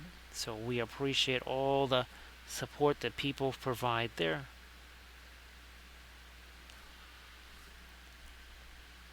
So yeah, you can go to the basically my homepage on the Twitches there, and there's also little things that oh, here's my Instagram and here's the YouTube channel and such, because there are videos there. I know I haven't had a chance to take one of these sessions and kind of shorten it up and post that to the YouTube channel. So here you can see we lighten that up just a smidge. Now, where is, ooh, it's going to be hard for me to reach this, but so we're talking about when paint is shiny or something like that. This stuff dried incredibly shiny. I mean, it looked like it was soaking wet 2 weeks later. All I needed to do is just brush a tiny bit of this Army Painter Anti-Shine over the top of that, and it is as matte as can possibly be. Some oil colors, they just have a tendency to dry on the shiny side. It's weird. Phthalo colors are like that too. Hey Chaos, how you doing?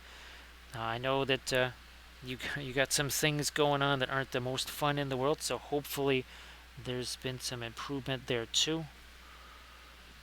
Actually, there's a bunch of folks in the chat that are facing challenges, and we want folks to know that we are rooting for you, because my goodness, people have had all kinds of mischief come their way. Now, I think we still need to get some light there, sort of like what we did see on that side, but of the cooler variety. That's fantastic. Oh, thank you so much, Pizron, for posting the YouTube link. So again, that would be on the channel homepage there, and it would be one of the very first links that you see, and that would get you to be able to turn that a little bit more towards the green. So glad that your son had a better therapy session there today. Well, actually, a really good one. That has to be a relief for sure. There we go. See, just not much, just a little bit there. That's all. That's all it takes. And then even in here, and then this, right? That's an edge there. It's kind of looking more like cardboard.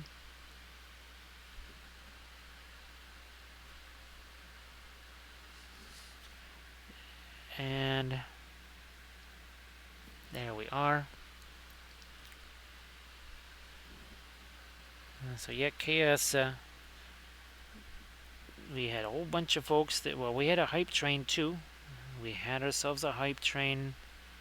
We had Bench Guy doling out the gift subs. And other folks doing the same thing. Some folks renewing theirs. And again, everybody please give Drax a follow. Drax should be streaming. I want to say, well, I don't know. Maybe he won't be streaming because he's still trying to recover from LVO. So I was just going to say, oh, Drax should be streaming in a half an hour, but maybe not. He may need a little bit of time to recover from that.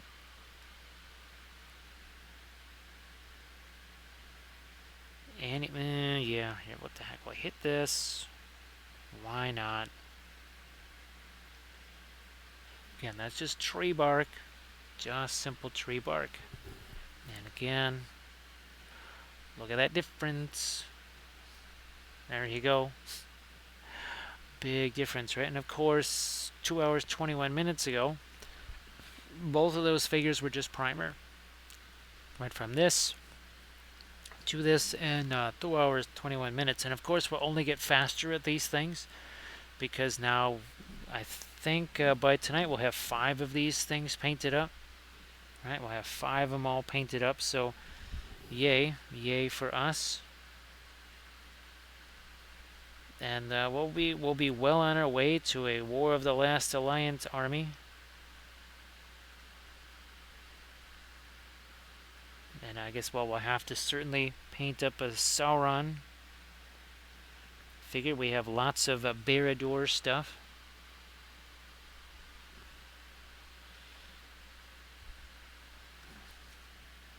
That's okay. Yeah, the oil paint on the miniatures is just, it's so much easier and so many other benefits, so much more rugged. It can really take a beating.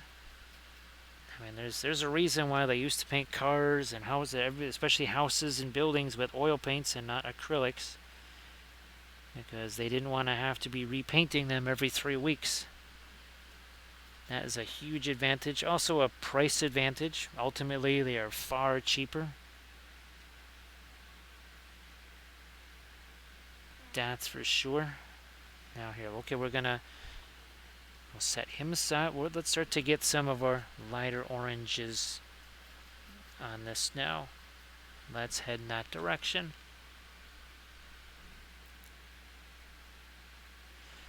And of course, Chaos, you don't have to, it's not a zero-sum game either. Let's say you want to do parts of it with the oils, let it dry, do other parts with acrylics, or do parts of it with acrylics first and do oils after that.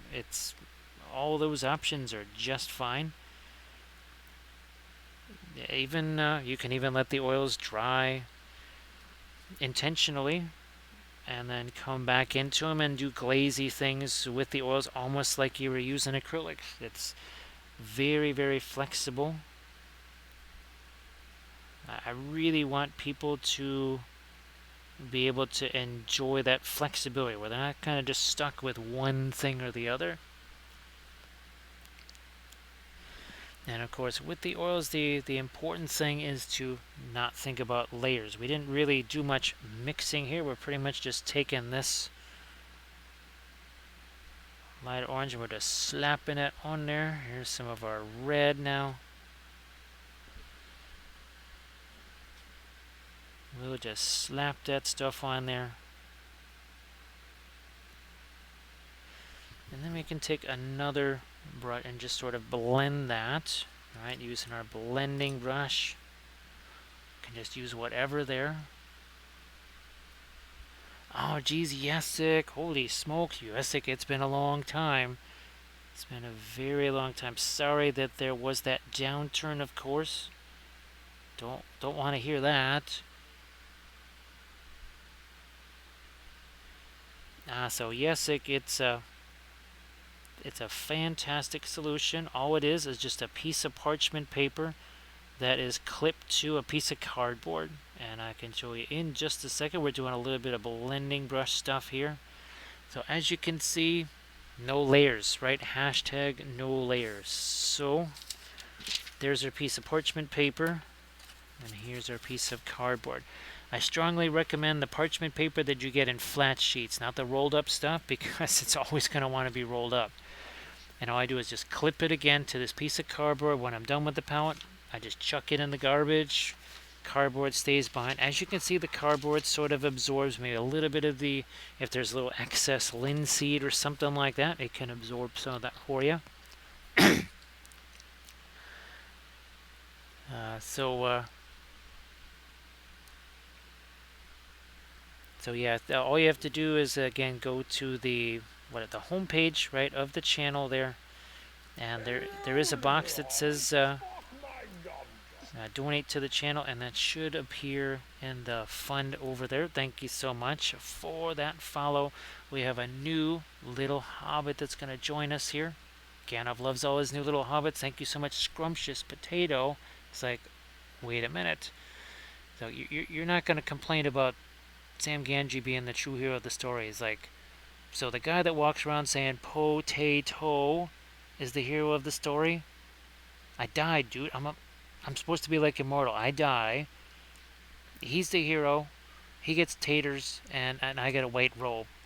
Thanks, Iluvatar. So, if in that case,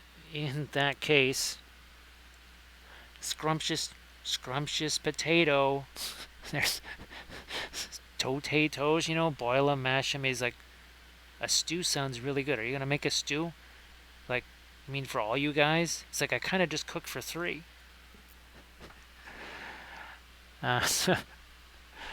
Thank you so much, Robert Wolf, for posting a link there. Sorry that kind of happens here every so often. That kind of happens here. You get some puppet show madness that happens. Oh, look at this. See that again? Hashtag no layers. So of course, where did he go? He's like, what's taters? Seriously, what's taters? That, yes, we keep expanding our cast of characters in the Silmarillion here.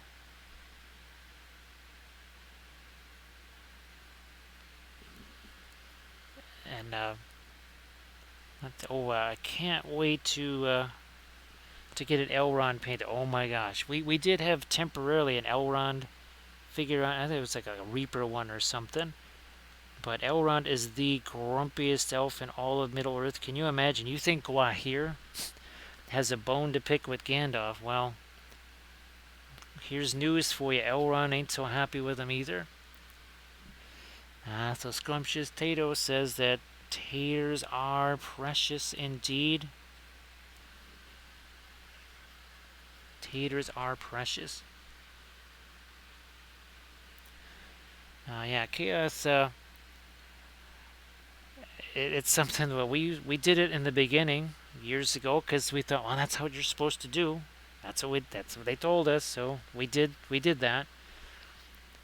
And then when along came the oils, and I said, yeah, that's not really necessary.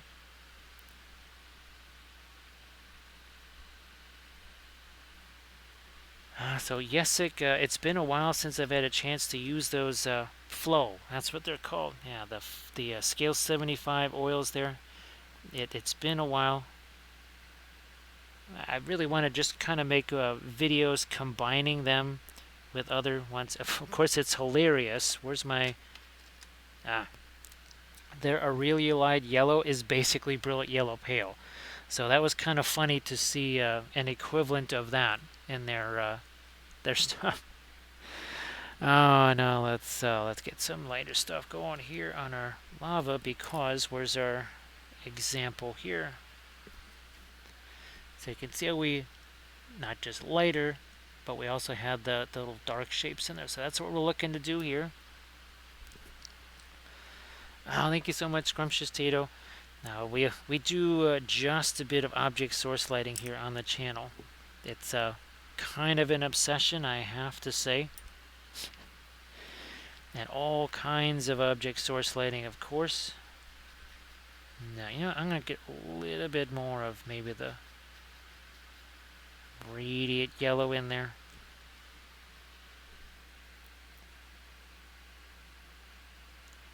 So Yesik, the one thing they do, and it's no surprise because all the miniature paint guys do that with the oils. They chuck a whole bunch of extra linseed oil in there because they want the paints to be soft, right? It's like we can soften them up ourselves. We can do that. We can add more linseed oil if we want to.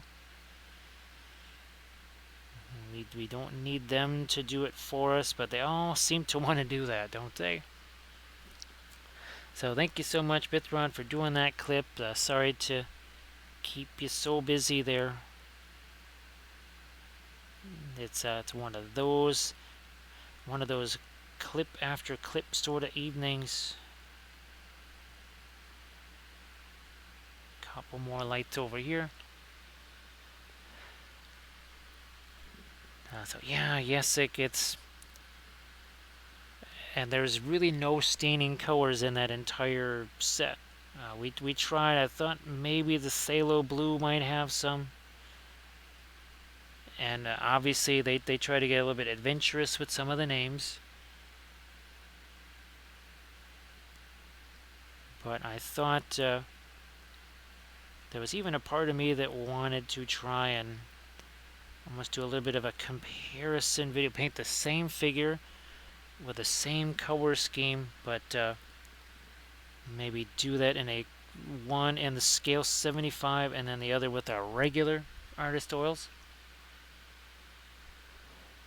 Boy, Grumdy, they can take a long time to dry. Now, of course, Grumdy, we cheated a bit, right? We cheated just a bit, and we we combined them with the radiant colors, and that magically took away some of that drying time.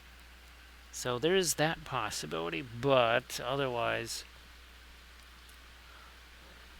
yeah, Yesik, I mean, they want something that's copyrightable. I understand that. Heck, even Williamsburg is a little guilty of that. Like Egyptian Violet. So they could have named it. Even Fanchon Red is essentially almost, well, Naphthol Red. So they didn't have to necessarily come up with all those different names, but they wanted something. Alright, so see, we've lightened that up significantly. And of course, if you have something that says alizarin crimson, well, you kind of have an expectation there of what should end up being in that tube, whereas Doofus Crimson, maybe you're not quite so sure what's going to be in Doofus Crimson. I'm not sure. Not familiar with that pigment. It goes back many years, I guess.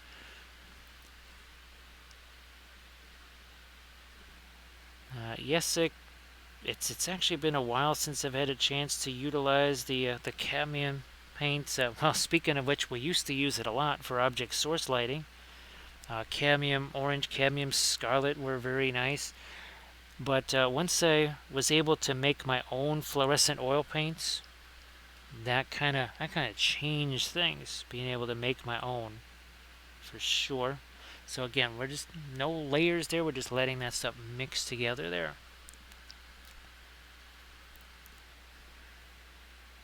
So here we'll just throw some lighter stuff here, and then we'll get into some of our lighter lights up here too.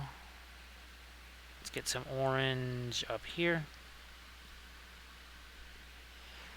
Now, of course, obviously, unless you're looking to eat that paint, you should be just fine. Now, I've been using oil paints for many years, and obviously still in one piece here. Now, if you're worried about it getting on your hands or something like that, well, you wear a glove. We all have gloves, especially those of us that do 3D printing. Actually, 3D printing is way more hazardous for you than cadmium colors are, by orders of magnitude. So yeah, pretty much unless you plan on taking making some cadmium soup for yourself or whatever, yeah, you don't have much to worry about. The big concern is the price, because those are really expensive. and they will also can take a long time to dry. Just the nature of the beast with those. Now, when it comes to oil paints, I know people say, oh my gosh, these toxic things. And no, this is a high quality thinner. Yes, that's a water bottle cap. That is all I've been using tonight. That's all I will be using is that tiny little amount. Comes to washing out your brushes, look at this here. Brush cleaner. Oh, and it's for dried acrylic too. And oil colors. Not hazardous, no vapors. Necessarily not want to drink it, but Kathy used this for her acrylic paints all the time. So it works on the acrylics too. Let's say you got, you got a little bit of paint on my hands. Dawn dish soap. Dish soap, yeah, gets out the grease. That's all you need is just a little bit of dish soap, and guess what? Your hands will be totally spotless and no time flat. Hey Dio, how you doing? So Dio, Kathy really liked the bag, and of course Dio, if you want to post links to your stuff in the chat there, everybody please give Diomedes Industries a follow.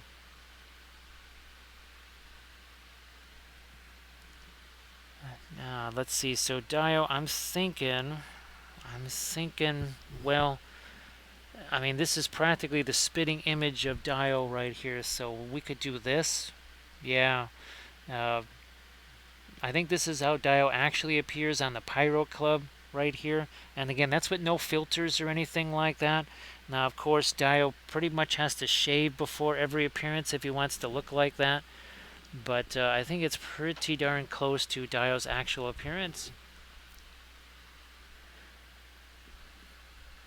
Now, of course, when Dio gets out of the bath, you also have to imagine him being a little bit more glistening than that. So, yeah, just for those that want to go blind and never paint again, just imagine Dio like that, also extra glistening from coming right out of the water. Now, of course, Dio might just glisten naturally because of some sort of a temperature imbalance in his body. And actually, Scrumptious Tato, that was made very easy by the oils because all I had to do was quite literally just drop some phthalo green on the skin tone and just blend it in there. And of course, well, here's something like these Kirin. So much easier that this transition from the really warm red to almost like a turquoise color through the violet here, so much easier with the oil paints. We painted this all in one session. I don't know, what, about a 5-hour session maybe? This entire thing. And to give you an idea of scale, there you go. That was about a 5-ish hour stream or so. And we painted another one here. These are both from Lost Kingdoms. 3D printed files. You can, you can check out the past sessions. Like always, they're saved as highlights, so kind of like a YouTube channel.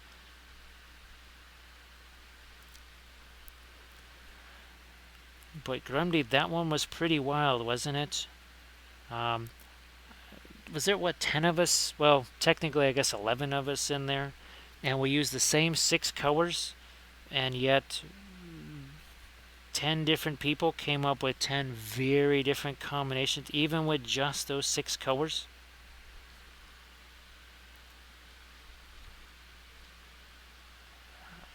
Let's see. From 3D. Oh, and of course, non-metallic metal. As always, what's important? Reflections. Reflections is the most important. Second most important thing is reflections. The third most important thing is reflections. Reflected colors, right? Yellow onto there. Reflected metal, right? That metal, light hits that, reflects onto that part of his shoulder.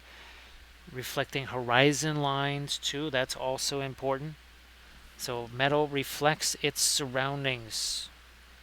This obviously is reflecting some glowy surroundings there.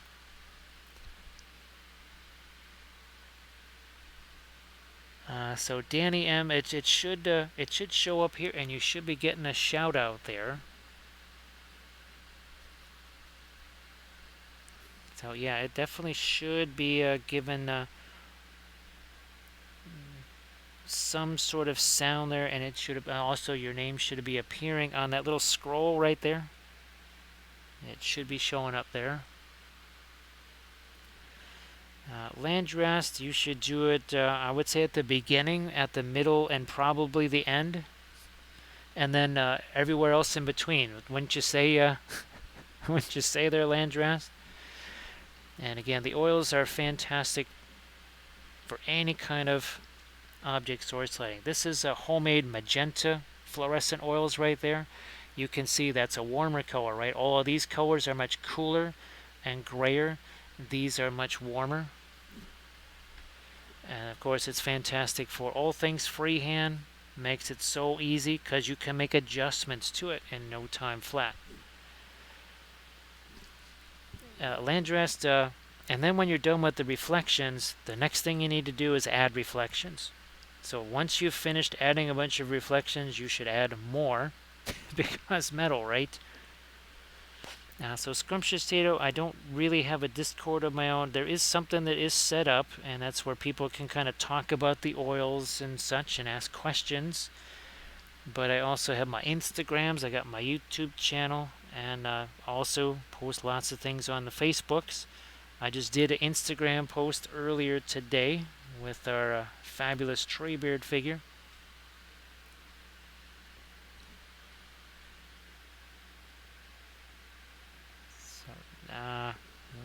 Yeah, let's get some of our radiant yellow in here, and then some of the fluorescent yellow to make sure that that doesn't get too pinkish or peach colored.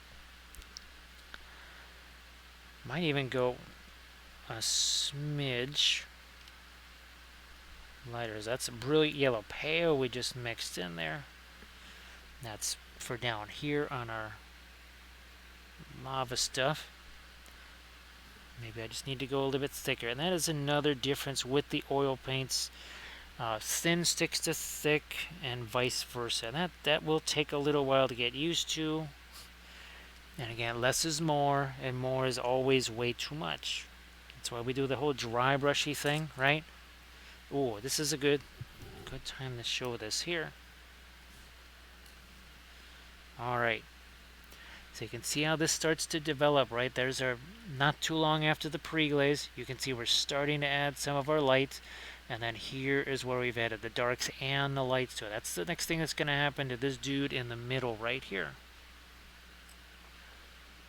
That's going to be our next thing. We're still adding, again, some of our lighter oranges here. Let's hit the base too. So thanks, Armored Wolf, for posting the link to the fund. Can't we? That is very, very helpful. It means, well, even things like resin, because we plow through that really quickly. And I will say that we go through a lot of food here. One of the things you find out with this situation is that your taste buds physically change over the course of 3 weeks. Things that you love the most can be rendered inedible, and then a week later they're okay again, and vice versa. So that's why we appreciate that, because, well, food's not exactly the cheapest stuff right now, and unfortunately it's kind of a moving target every single day. So we appreciate that. We need to get our golds in here too. So Yesic, the resin that I use now is actually, it's the Soraya. It's still a simple, but it's the gray. And it's actually my new favorite. I absolutely love it. I pretty much use that almost all the time now. Let me see if I have anything that's oh, well, yeah, here we go. Again, these are our newest army painting series. So that is there's your Soraya simple gray. Thank you so much, Danny M. Actually, here we'll get the heavy duty mug out there for you. Thank you so much, Danny M. Appreciate that. So Yesic, the key, there's a couple of critical things for the simple. And of course now Yesic, they call it water washable. They never used to call it that. Even if you look at some parts of the website, it just says, only very little alcohol required or no 90% alcohol required. That was one of the reasons why I got it. The other reason is because of, well, we're just about to enter a phase here where it's going to be 0 degrees or less at night and maybe 10 degrees for the high for several days. And that resin is designed to print in the coldest of weather. Oh, hey, Runic Guardian, how you doing? Let me see. So where's our Schmandoff? There he is. So, the blue glow. So here, what's our contrast? Cooler, grayer colors versus all this intense orange. Here, intense blue, very intense blue, but look at all the warm colors. See how they're kind of dingy looking? That's what gives you that's why your eye is drawn to this. Yeah, there's a little bit of light there, but it's really cooler color that's intense, warm color that's very dingy. And he says, oh, here, let me just take care of this. He's like, I've never seen Gandalf do that. Oh, he's like, well, I'm Schmandoff. Yeah, I'm his older brother. He's kind of a wimp. He doesn't really realize that, but yeah, he always gets beat up by all the other wizards. It's like, huh, no wonder. You wouldn't want to head to Barad-Dur with us, would you? It's like, oh, wait, and take out that Sauron dude? Pfft, no problem. Thank you so much, Gabriel. Gabriel, I appreciate that.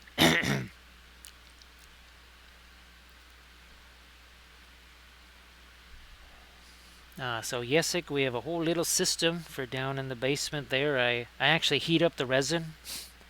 I have a warm mist humidifier just kind of in the general area,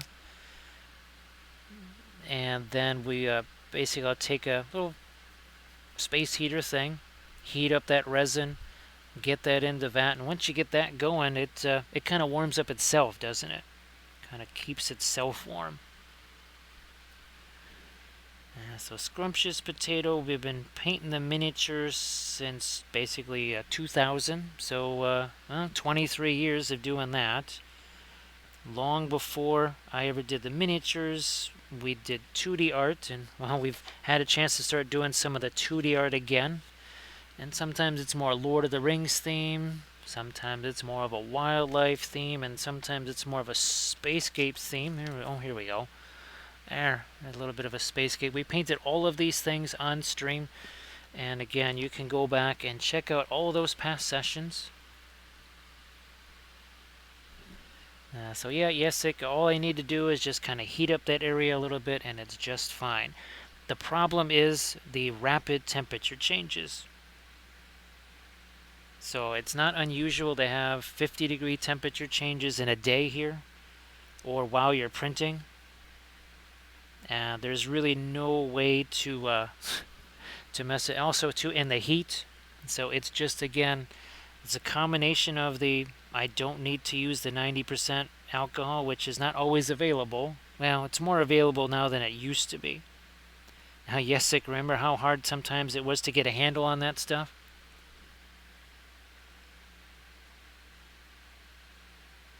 So yes, I think I think it was within the last 5 years that we set a record for a temperature change in a 24-hour period, which was 100 degrees. Yes, it was about 63 degrees, and 24 hours later, it was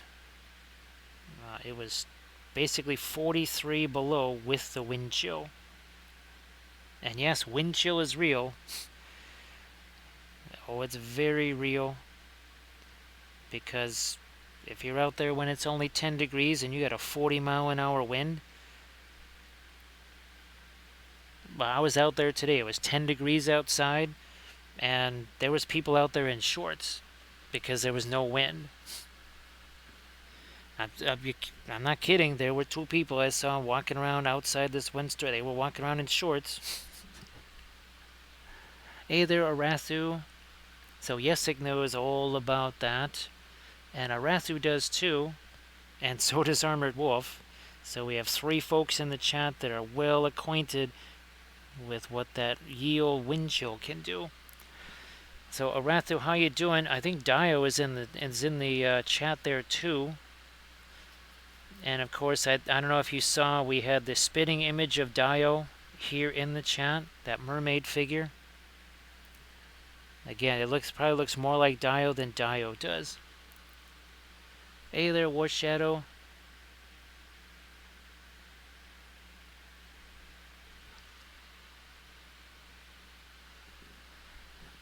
I was gonna say, Yesik, when you type that in, I was like, did they change it from to New Yukon territory?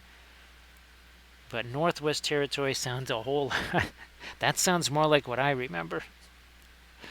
As I was getting a little confused, going, wait a minute.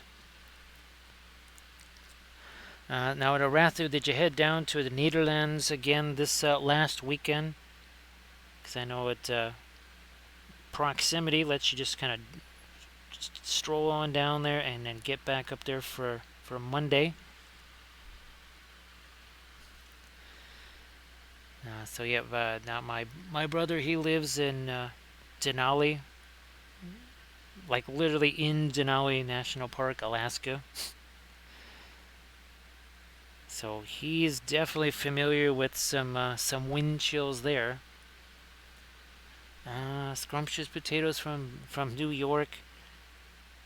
Well, I mean, Buffalo doesn't necessarily get terribly cold as far as, well, some parts of, I'm sure there's lots of upstate New York that gets a whole bunch of snow, particularly of the lake effect variety. Now, scrumptious potato, I'm not going to say, because I will jinx you. As soon as I say this, I will jinx you. But there's a certain thing that has not happened yet, right? And I'm not going to mention what it is, but a certain weather system that tends to sometimes happen to the northeast at this time of year. Again, I will not speak the name of it because I don't want to jinx you. Yes, you know what it is. You don't even write it in the chat, because if you type it, you will invoke its name, and by next week you'll be face deep in one of those things. So yes, again, scrumptious potato. Whatever you do, do not speak or type its name, because it knows, it hears it, and you will summon it unwillingly. She has 3 cats. Now, Rathu, are they kind of similar in age, almost litter mates, or are they of different ages? Because I think, well, a lot of folks that we know, they're very much into the getting sibling cats or whatever, so that they, from the get-go, can keep each other company, and they already are familiar with each other.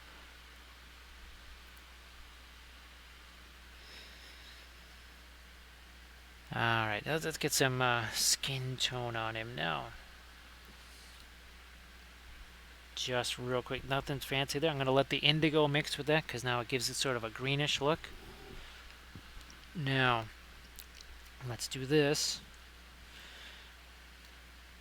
because we have our differences here. So again, that is pretty far along, and this one's sort of in that halfway stage in between this, which is sort of post-prelays, and then this is sort of in between. We're just starting to build up our lights and darks. Actually, that's the next thing we're going to do on this guy, is start to hit those darks again. Oh, they're all rescue cats. Yeah, Arathu, you never quite know. I just wasn't sure if it was going to be a room full of hissing and weird sounds that sound like something out of a horror movie or something like that. And of course, there's also the people that, my cat loves me and hates everybody else. It's like, well, in that case, you can stay there with the cat that loves you. The cat that wants to rip my eyeballs out, well, we'll just leave him. We'll leave him to you, because he loves you so much. Now let's get some darks down in here, and that is going to. It's not just about contrasting with the lighter colors. It's also about sharpening up some edges along the way.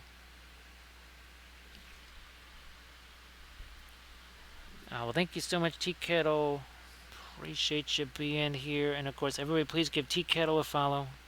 Please do that. Now, the Thursday stream, again, the good news was that maybe that Thursday is a one and done thing. However, it could mean that Thursday and Friday there are some mischievous side effects that could just be like, oh, look, you're the 1 in 100 persons that gets affected this way. It's a little bit like it's like one of those adventure charts or random event charts that we roll on every day because we never quite know what's going to happen. Okay, we're going to get some of that dark here because that dark makes this that much more pronounced. However, no layers. Right, so I just slap that on there. Look at this. We'll just take this here brush, a little bit of tap, tap, tap. Oh, look at that. Just makes life a whole lot easier, doesn't it? And there may come a time where you say, you know what, there's just too much paint there. I'm just going to do this. I'm just going to wipe away some of that extra paint. That's all it takes sometimes. So Rathu, I don't know if you heard some of the or saw any of the new reveals was it LVO? So they announced a bunch of new Lizard Man stuff. So yes, should you have ever had an interest in starting up a Seraphon army, there's well, there's going to be a plastic Slann Mage Priest now. And they're actually going back into the Wayback Machine, probably, I don't know, 5th edition Warhammer, to get those skinks riding the little baby raptors. Ah, okay. Well, that's an Arathu too. It's just sometimes you have to almost show disinterest in them, right? For them to be interested in you, because cats. Now, there's some cats that we've had to cat sit where they're almost like more like dogs, where we're just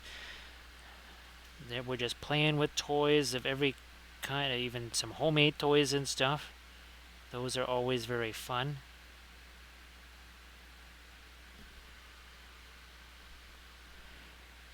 Yes, Bithron told me a couple of folks mentioned one-page rules and their Lizard Man stuff.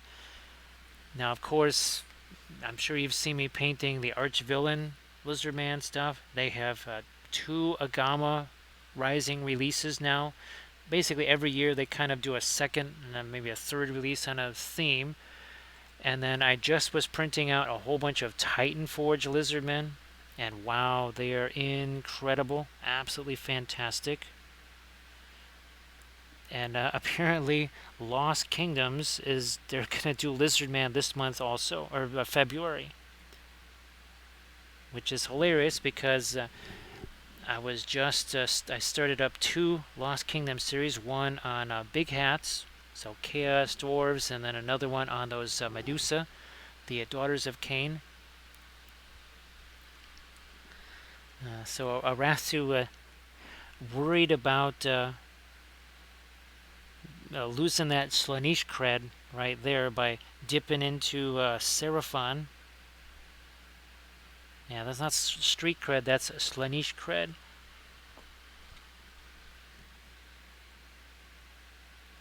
Now, I don't know how many Lost Kingdoms releases they did, but I've got a great Taurus, a not-so-great Taurus. I have a command unit of Bull Centaurs, and then the regular smaller Bull Centaurs. So, lots of big hats. Lots of big hats. Again, we're getting some of our darks in here, and then we're going to come back with more of our lights. Let's see, I think I also have from Titan Forge. Oh, Highland Miniatures is another nice one. Ooh, Titan Forge. And Yesik, have you seen their February release, the Conquistadors? Oh my goodness. Wow, that's going to be a priority to get that thing printed out. Thank you so much. Oh, thanks, Grumdy. You have yourself a good night. You take care of yourself. And again, Danny M, thank you so much. Appreciate that. And again, now that the food thing, I mean, this entire month has been very much difficult with that. And well, December was a little bit, but January has been a nightmare because when you have the anemia stuff going on, and then the only natural way you can try and combat that is with diet. But not only is there you're physically changing taste-wise, but you also have the food aversion thing. So you may not want to have your favorite food in the world become associated with something that's not too pleasant. So that's another thing to factor in. Yesik, ooh, that sounds familiar. Believe it or not, I might have actually gotten some 3D Art Guy files. That sounds way too familiar. Now, is he on My Mini Factory? That's the question. If he's not on My Mini Factory, then maybe I'm thinking of somebody else that's kind of similar. Oh, look at this. See how much easier that was? That was getting to be a real struggle. What did I do? I just wiped the paint off and went backwards. Just went right backwards. Okay. Oh, here's the other thing that I'm building some build plates for, is that Sherman Russ. So yes, we have the Sherman Russ, and I'm trying to build some plates for that. That is something that maybe it would take a little less time to print it out on the Mono X, needless to say, than the Sonic Mini 4K. Look at that. That was a complete pain trying to get that covered up there. Wipe away the paint, bam, all good. Now, where's our, is this our Chimera here? There we go. So we have this one printed out. I just have to add these last few little cowlings right here, and then we'll be all good for trying to paint that one up.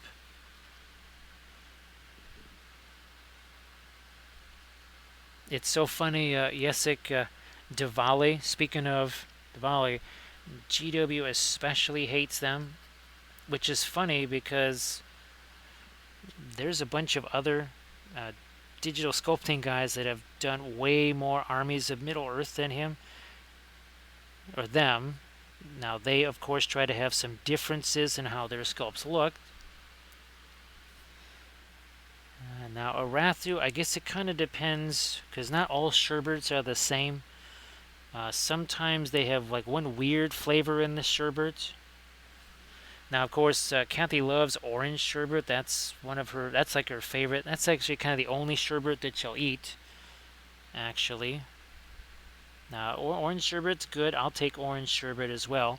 So I guess that means you'd have to paint up a sherbet rust with the orange. Now, a little bit of actually orange and chocolate go together really well, so you might also want to combine that with some chocolate magic shell, because magic shell goes with everything. Now, maybe not pizza, because magic shell might have a problem becoming magic shell on a pizza, unless it's cold. So if you like your cold pizza, you could put magic shell on that. That's probably not a taste combo I'm going to try out myself. Arathu, I've never had peach sherbet, but I sure would not mind that, because that sounds really tasty. Kiwi sherbet might actually be interesting too, because kiwi's got kind of a strong flavor to it. That might be interesting. Again, I don't know where we would get peach sherbet. Certainly not around here. Again, it's ice cream, basically, and that more ice cream, more better. And of course, I don't care that it's 10 degrees or 0 degrees outside. Any time is a good time for ice cream. And it looks like Scrumptious Tato says, I also like the sound of that peach sherbet. Of course, peach cobbler is something that is very common in these parts, I would say. Also cheese curds. I wonder actually if there are cheese curds in many places in Europe there. If you can get those. I don't know. I'm sure you can. So Grand Oracle says, oh, Baskin Robbins, oh, some daiquiri ice. Now, I would not oppose that. I mean, there's 31 flavors. I would not mind testing all 31, just because, you never know. You want to make sure all those flavors are up to snuff.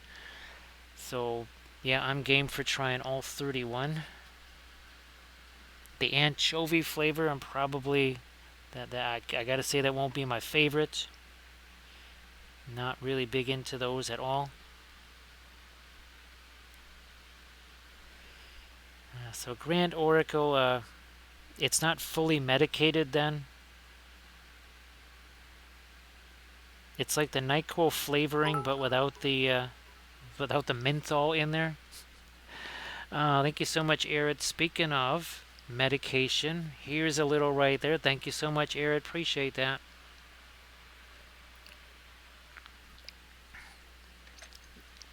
Boy, Yesik, the only thing I could be mixing that up with is Game Body 3D.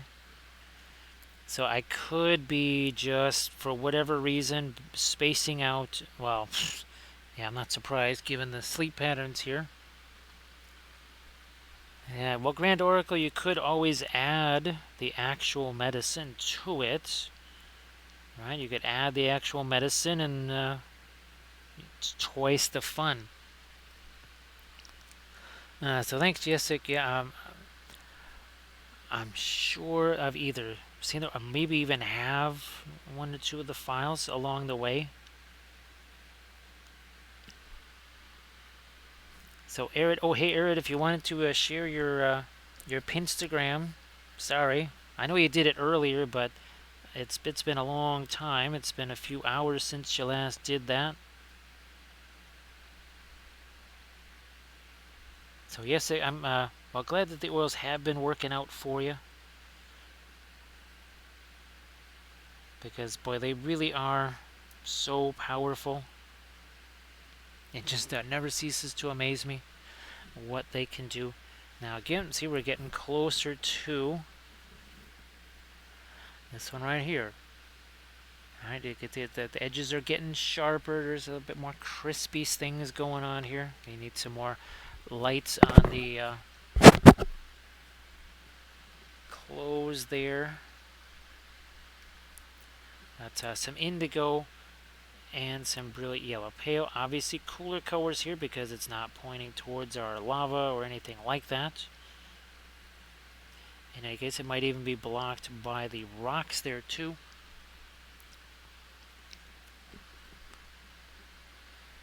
This is also a case where I think we're going to go with a thinner paint. Sticks too thin, and vice versa.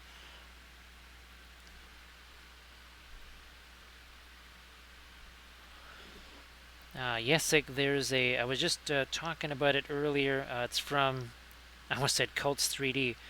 I wish that their page was a lot easier to look through, but man, at half the time, no, 90% of the time, I can't get anything to load.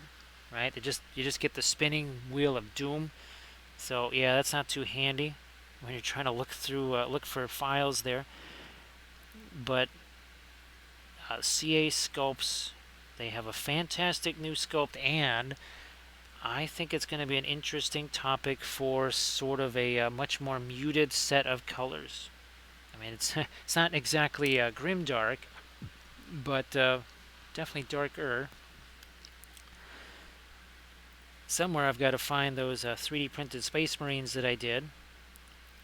And well, I have bases for them because I just made a bunch in a basing video for the Patreon page. Now here we'll get a little bit, a little smidge of our ambient light there, but again, not too much. We need the same kind of reflect that. See what we've got there on that inner armor plate? We need the same thing going on this guy here. Oh, whatever. Just use some kind of weird greenish gray here. And you can see, did I layer anything? Did I mix a slightly lighter or darker color? Nah, the heck with that. No way. I'm just gonna take another brush here and we'll just blend it. Oh, Yesic, well, if you could send me a link to that, that would be terrible. It would be so terrible. I mean, you know what would really be an awful thing? Is if there were, I don't know, 3D printable emulators and exorcist vehicles for my Sisters of Battle army. That would be horrible, wouldn't it? That would be pure tragedy. I mean, to paint up this freehand on a 3D printed emulator or exorcist or something like that, nobody wants to see that, right, Yesic? At all? Definitely scrambled Arathu. 100%. 100%. Don't think I've ever had poached, and the sunny side up thing was never my deal. Now, part of that is when you're in Boy Scouts, that's all you're ever going to get is scrambled eggs. You don't want anybody fooling around with trying to make you sunny side up eggs. Well, Yesic. By the end of the evening, we're gonna have to be saying thank you for the 10,000 different links you're gonna have to send to me via the Instagrams. Because, yeah, 3D printable Sisters of Battle vehicles. I only mention that because as we go into the Wayback Machine all the way back to the year 2014 and my last 40k army, which was the Sisters of the Raven. Oh, look at that. Guess what? All of those vehicles massively converted. Is this, oh, there's the Exorcist right there. I even made sort of like a Lehman Russ kind of a type. I made a Hydra vehicle. And there's you can see some of the vehicles. Those armor skirts, those were all done in plastic card. But that would be nice to just be able to print all that stuff out for our new... there's a new Sisters of Battle army right there. Yeah. So guess what we would do? We'd use them for that. Now Arathu... yes, you could post the link here, but I wouldn't be able to see it. If you could shoot me that on Instagram, that would be fantastic. So Arathu, actually, you mentioned my favorite is actually omelets. That is if you're talking about my favorite way to enjoy eggs, 100% omelets. Now, sometimes a non-successful omelet becomes scrambled eggs. So that's just, it works out that way. But omelets definitely are my favorite.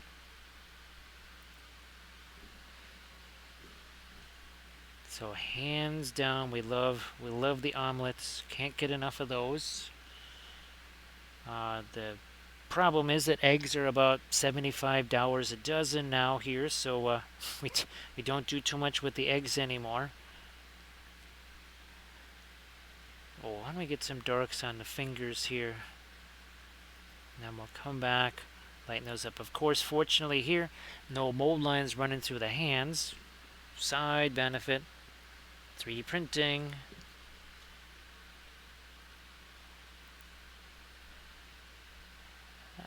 Let's see.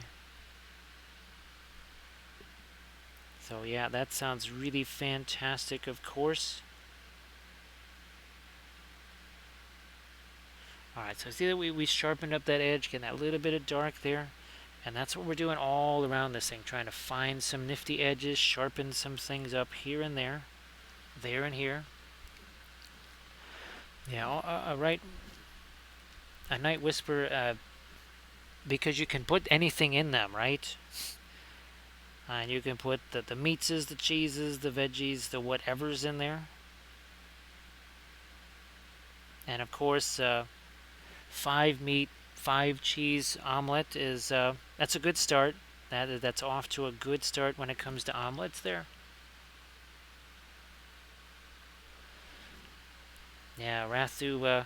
Now I believe. Now of course there's different sizes of eggs, but I think just out of curiosity, I looked at this in the store a couple days ago. I think it was $5 for a dozen eggs, when it used to be about $2 maybe ish.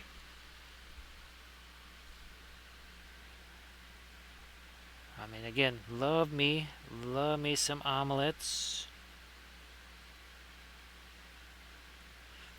It's weird that the other stuff, like the like the sausage and stuff that could go with that, that's actually cheaper than the eggs now. Heck, bacon might actually be cheaper than eggs, just on a pound for pound basis. And thank you so much, Yisik.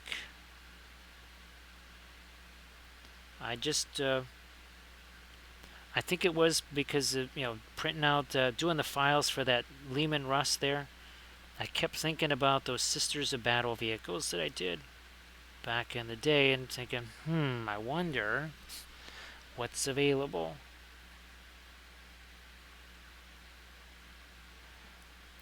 Now let me get the darkest dark. We still haven't done that, and you can. Oh yeah, you can see the difference there in that cloak. We need the darkest dark there. And Yesik, I suppose the question is, how do you like things like, well, say their supports? Would you say, oh, just do them yourself, or they're reliable enough if you just want to throw it on a build plate and print it out straight away? That's always my next question with ones I'm not familiar with. So yeah, Arathu, I don't know if I was looking at large eggs, extra large, or whatever. Well, I'm gonna have to go back there tomorrow anyway, so we'll be finding out soon enough. Ooh, actually, that needs to get some of our orange glow there. This not so much. That not so much. And again, we didn't mix any special thing. I just took a much darker, colder color, threw it in there because we can mix it with all the stuff that's already there.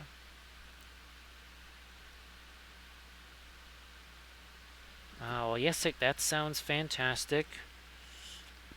Hey, again, when the choice between none and something, I'll take the something.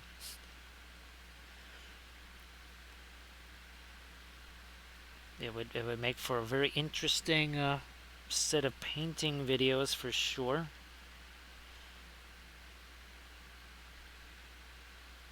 That combination of weathering, freehand, which is always fun for vehicles.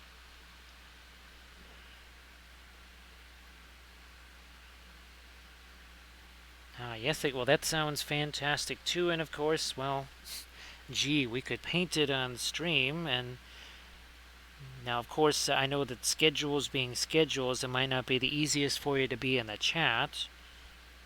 But we could try to arrange some kind of timing along those lines. I know I've done it with the Printing Goes Ever On, our imprintable, I think at least 5 or so digital sculptors we managed to be able to stream when they could be in the chat and answer questions and such. Scrumptious Tater, thank you so much for being here.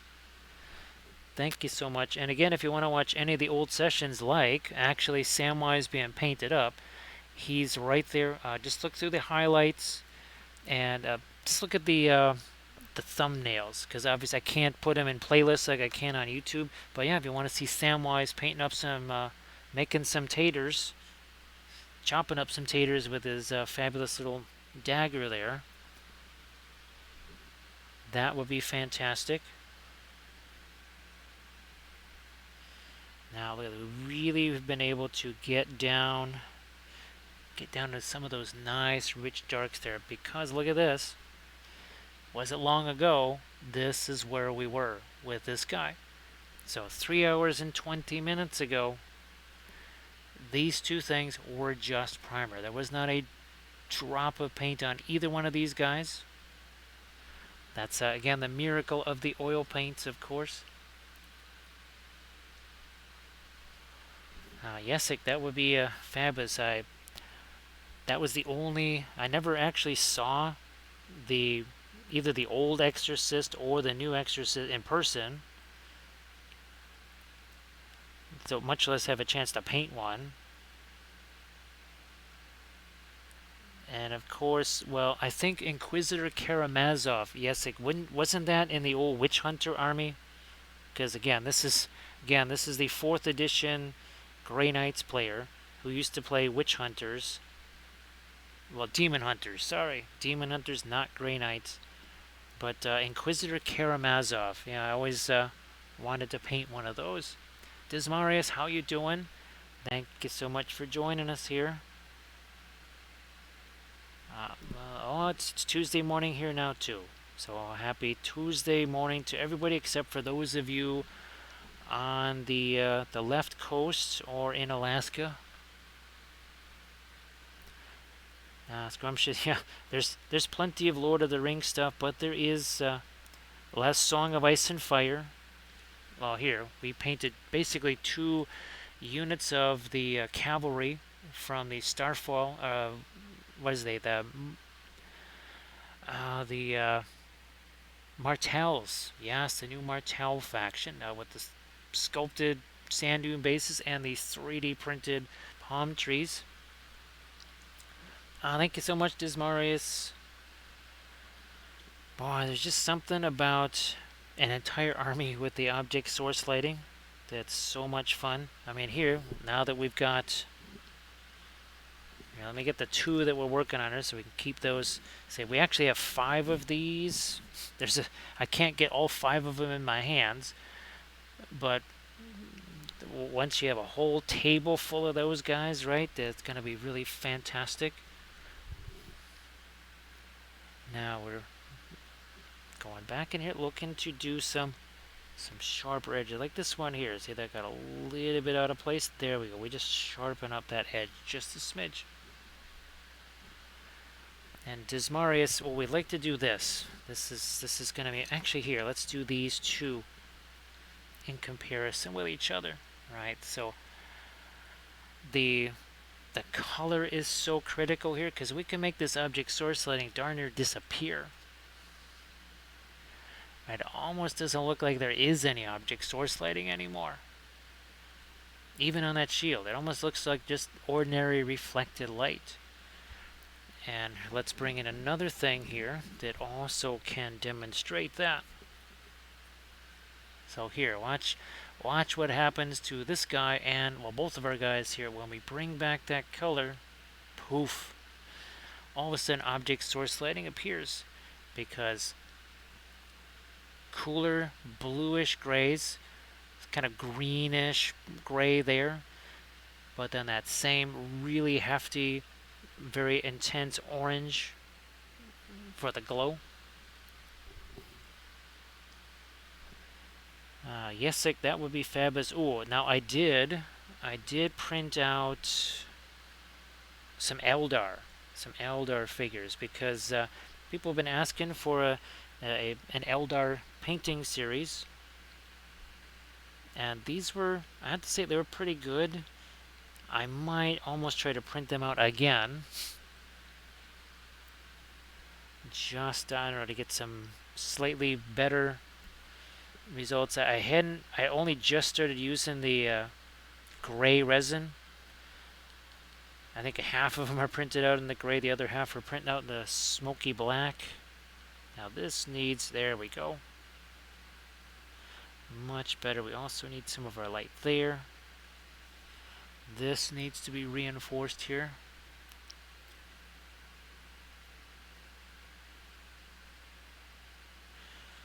Now the only Eldar ones that I had were just your basic Eldar troops. None of the striking scorpions or anything like that. None of your specialized troops.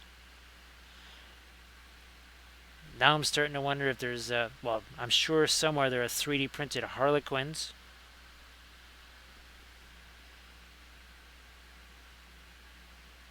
I'm sure there must be. The hardest thing, oh, the Banshees, Howling Banshees, holy smokes. Um, the problem is obviously people don't want to call things certain things, so it becomes really hard to search because, well, if you're the sculptor, you're wanting to clearly give it a different name, which all of a sudden now, how the heck do you get people to know that it's actually Schmark Schmeldar instead of GW Dark Eldar? Boy, Sarge, well, glad you could get back safely there. Sorry that you had to deal with that. Now, Sarge, this is not going to lead to a circumstance like a couple of years ago, right? Because again, here it's, I mean, really, in many senses, it's just normal winter weather, being maybe 10 degrees during the day and about 0 at night. Armored Wolf just says, that's cute. That's really cute. Let me get out my t-shirt and my sandals, and we can walk around in your cold weather. And I'm not kidding about that. When my brother and sister-in-law came down here, and I think it was 6 degrees or something like that, and their response was, holy smokes, is it warm here? Let's just go head over to the park and walk around. So sorry you had to deal with that, Sarge, but glad that you are back at the casa in one piece and hopefully ready for some yummy chow.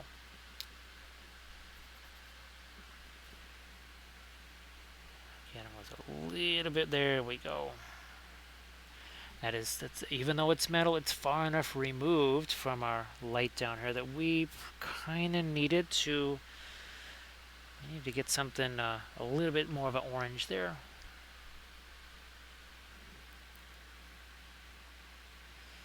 Well, sorry to hear about that there, Sarge.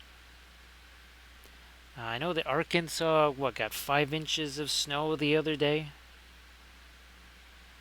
Now, immediately jinxing everything by saying it, but I don't think we've had 5 inches of snow here all winter, which means that sometime next week we'll get that 20 inches or so. I just jinxed it for sure. Or in March. Yeah, so when people are up here for Adepticon, we'll get about a 6 to 8 inch storm, something like that. Yeah, for people coming here for Adepticon, be ready for anything. Just 'cause it's March doesn't mean that it can't be about 25 degrees with several inches of snow on the ground. It might also be 85 degrees.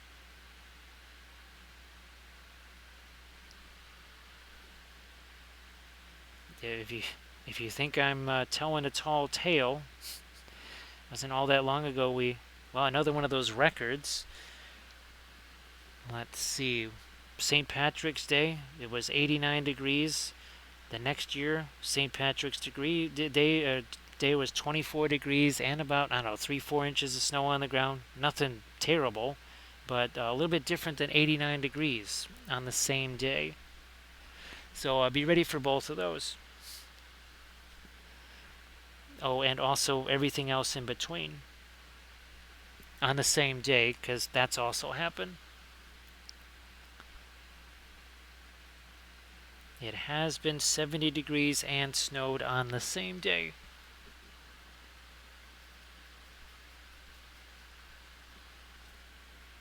Just ask some of the folks that were absolutely horrified to see it go from about, 55 degrees and windy to 30 degrees and even more windy with snow, only to have it be sunny and about 70 degrees just a couple hours later.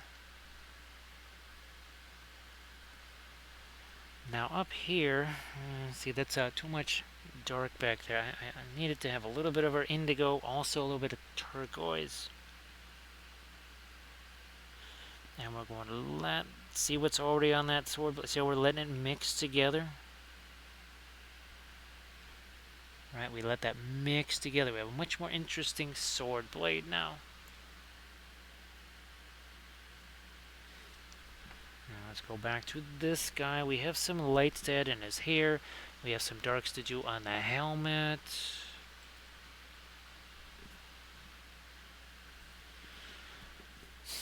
First, some of our lights. Let's grab actually some of this right here.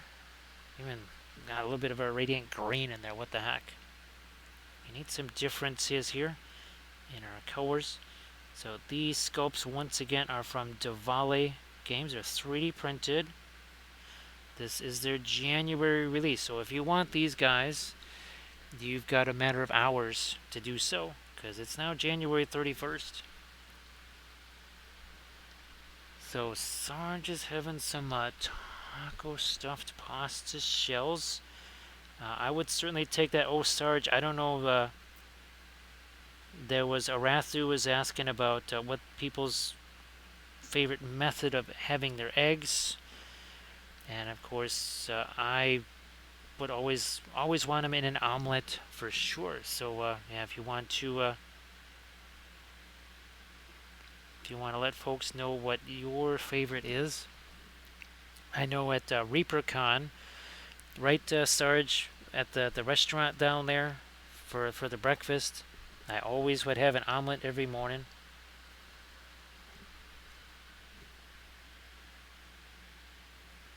And of course, all kinds of stuff thrown in there. Heck, I even threw spinach in there to make it healthy.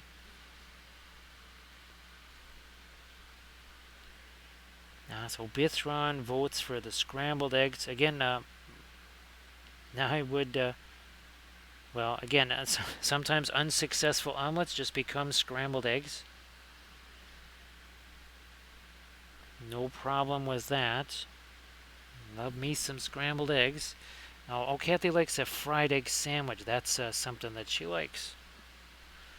So it's not quite a sunny side up, and it's not quite scrambled. It's sort of like scrambled side on both sides, but still sort of sunny. Did I get enough Indian yellow into this area? I think so. Oh, this. Yeah, here we go. I knew there was a side of that where we were lacking some. There. That's pretty good this side, though. I should probably get... Never mind. Let's go firelight on that side. Oh, Sarge, I've been meaning to ask you. Gee whiz, I keep completely forgetting and spacing on this. If you could do me a favor, and if you could send me a pic or two of your Witch King diorama. Now, I want, because I'm going to be doing a basing video, and I'm going to be using a whole bunch of different, well, spooky plants from Make It Epic and hopefully the Tuck Slurry Factory. And I just want people to see yours, because I want people to say, hey, or tell people, Sarge was doing this, and it gave me the idea to do this kind of spooky basing video. But I want you to have the credit on that. So if you could send me some of your pictures there, I could make sure they're included in the video. So I could say, all right, look at this fantastic Witch King that Sarge was doing.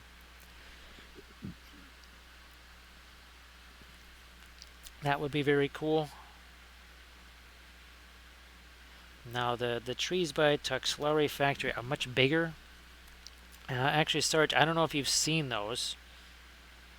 They're really more, I want to say more for terrain. Oh, thanks, Sarge. Appreciate that. Now, I already got our brown matter here. So as this lighter color gets in there, see, the brown matter starts to mix with that. Starts to mix with it here.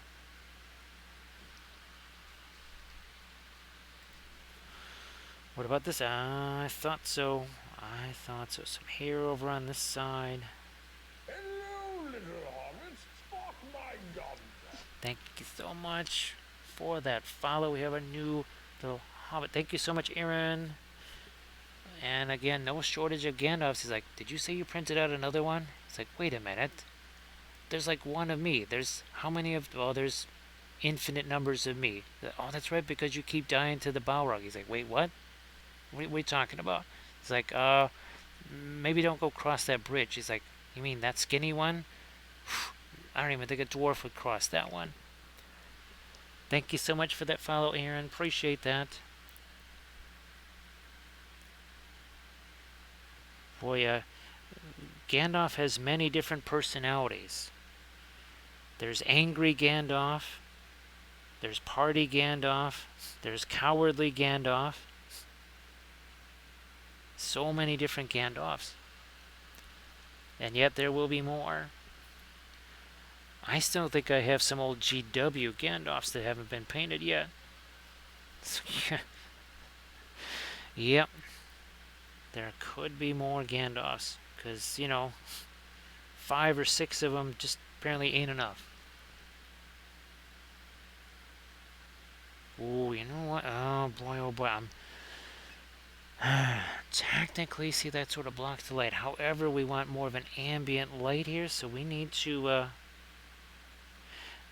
get a little bit more spicy, bright light right there. Let me see if we can do that with this here.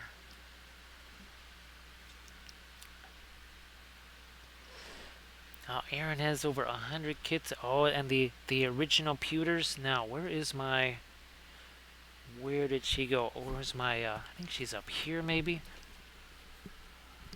Oh, there she is. Yes, this is one that I've been waiting to paint forever. I think this one goes back to 2003. This Eowyn figure right here. Finally got to paint this on stream, what, about a few months ago? 3-4 months ago or so. So yeah, Aaron, well, of course, then there's the old, here, let me move this over here. The old metal Balrog. Yeah, when the dwarves dug too deep and they found a metal Balrog.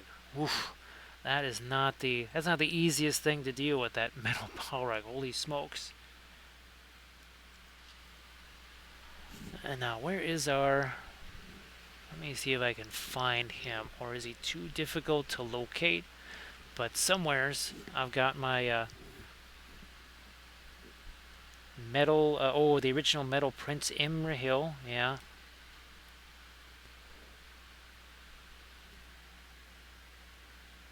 Now, that's for sure, right, Bithron? Now, there's somewhere here we've got to get a little bit more of our orange reflecting on this. Okay, there you go, a little bit there. The inside of the shield is okay. Let me get to the other guy here, because I know we got to do some of that. So Aaron, these are all oil paints right out of the tube. Well, I guess with the exception of these fluorescent oil paints, because I made those myself with fluorescent pigments mixed with a linseed oil. And again, they're artist oils straight out of the tube. Well, here, we'll just use these. Kind of a mix. So these are the big 3 brands. About 1/3 each of all of my colors are these different brands. So Gamlin and Winsor Newton, very similar in price and quality. Good solid stuff, but this will set you back more. The handmade thing is a for real thing. They've basically not the amount of fillers, a little bit more careful on the grind, less machine ground like the Gamlin and the Winsor Newton. Yesik, I really enjoy the fluorescent, say the fluorescent orange and Indian yellow, or the fluorescent yellow and Indian yellow, holy smokes, or the fluorescent orange and the Egyptian violet. My goodness, that makes one heck of an amber color, that's for sure.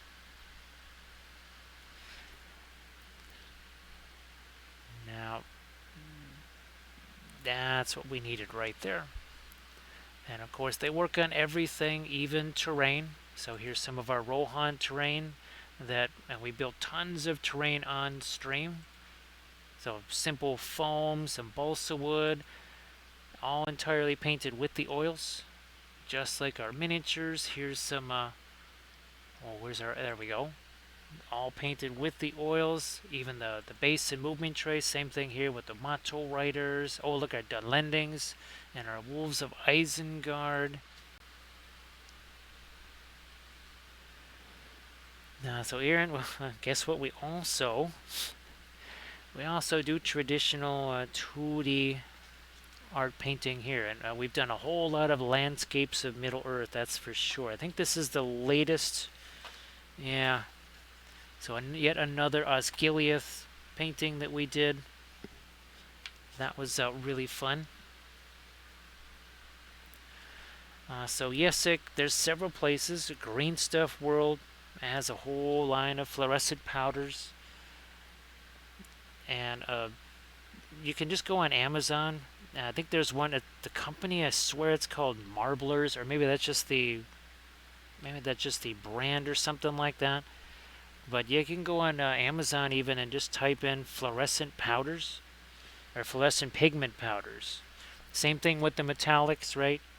Same thing with that. I make my own metallic oil paint just out of the powders and the linseed oil. Aaron, it's funny you should mention that because I just printed from the Printing Goes Ever On. Same folks. We've done a lot of their stuff, like this Harad. Oh, where's our eagle? Here's our Guahir. So yeah, these are from the Printing Goes Ever On. He did a whole bunch of Urukai stuff. Well, actually, he and Kurzlik are both doing Urukai stuff, and I just printed out a catapult. Yeah, I just printed that out. I think I also have the crew printed out, so that should be really fun. I guess we can maybe try and paint that up on stream. And I just cured that last night. Well, more like 4 or 5 o'clock in the morning. So technically, well, no, it was last night because now it's Tuesday.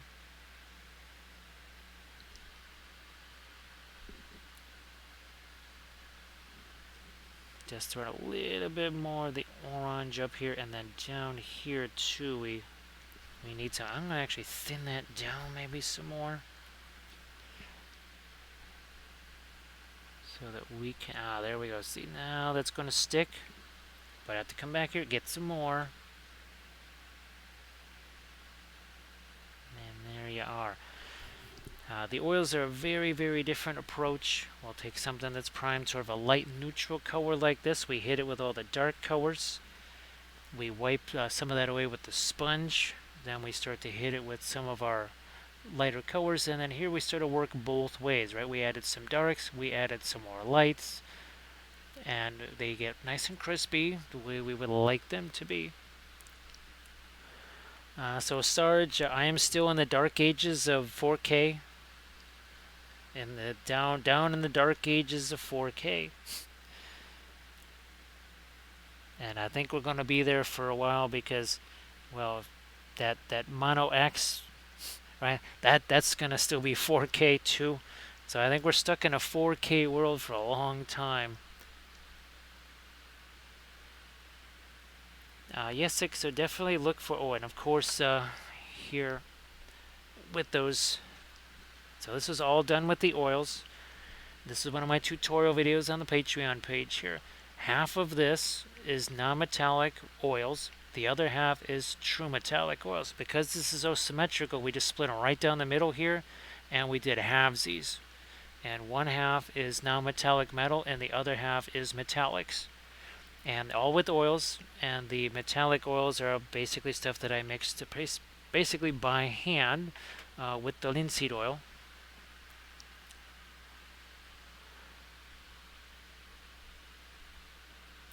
Let's see. So Sarge, Sarge, did you hear in the last stream that apparently Soraya now calls my resin the simple? They call it water washable. It's not well, I mean, it's not really water washable. When you look at some of the older stuff, it says that it's less alcohol or something like that, or low alcohol or something like that. It doesn't say, originally it said nothing about water washable.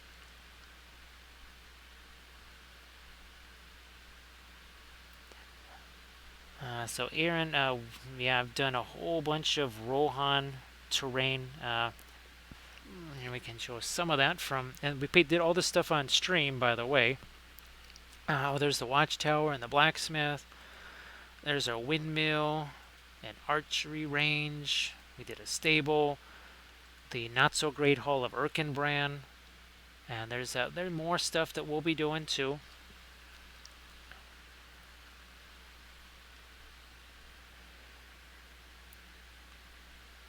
So, and we've even done some Easterling terrain. Uh, where's my there it is. We even started doing some Easterling terrain because, well, reasons. Terrain.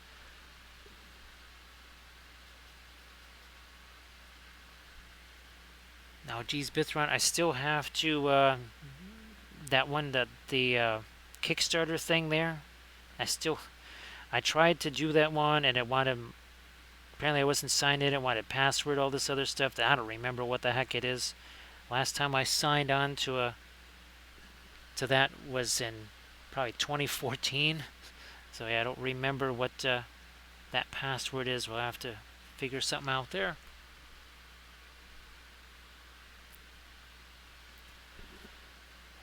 So Aaron, it's really not a big deal. Actually, again, if you got yourself some powdered pigments, oh, you can also do this with weathering powders, Aaron.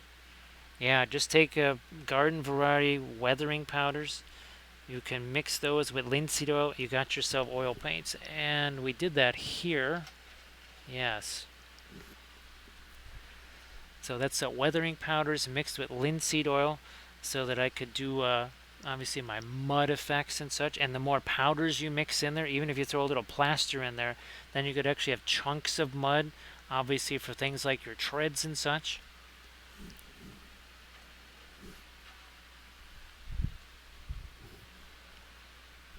So yeah, Sarge, I think I'm going to be in a 4K world for a very, very, very long time.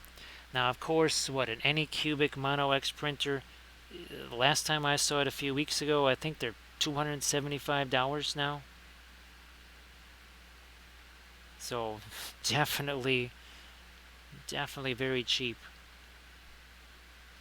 And that's for a monstrous printer.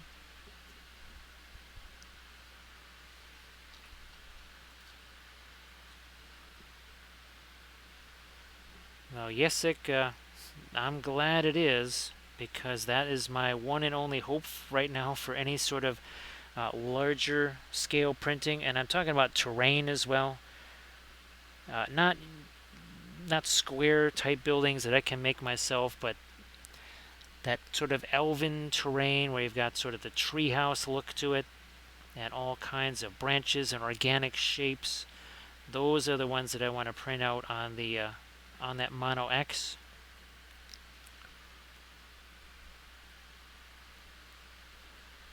So a Saturn II and 8K for under 500. It's I guess it's the nature of the beast, right, Sarge? That what is new and pricey today is going to be discount tomorrow. Well, with certain exceptions. There are certain things that I would have thought would get, well, less pricey as they get kind of moved on by other newer technologies, but I think especially with things like the Surface Pro, that was surprising. And then of course, well, with laptops and that sort of thing, it never gets below a couple of thousand for a really decent machine.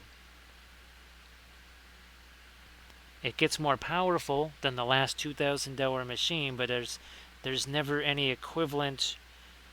And I guess it really doesn't matter because you can't use that less powerful machine anymore.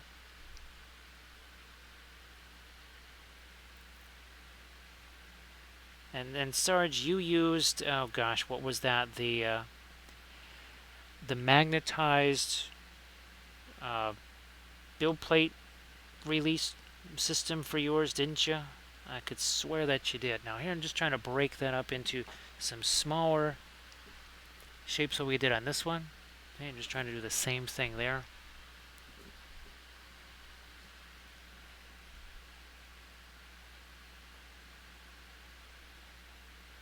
And of course, I remember, wow, the old days of the Epson printing, because, well, 2D art, having to make prints.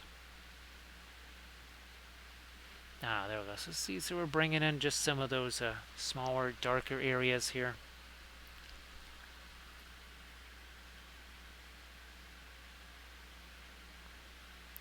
There we go. Okay, we want to make sure there's a reason why we have all this lighter area here. Now this is getting a little too light up here. We're going to tone that down. I'm just going to grab myself a blending brush right here.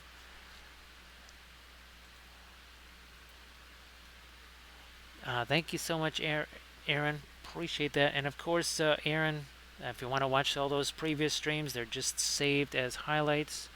And thank you so much for being here.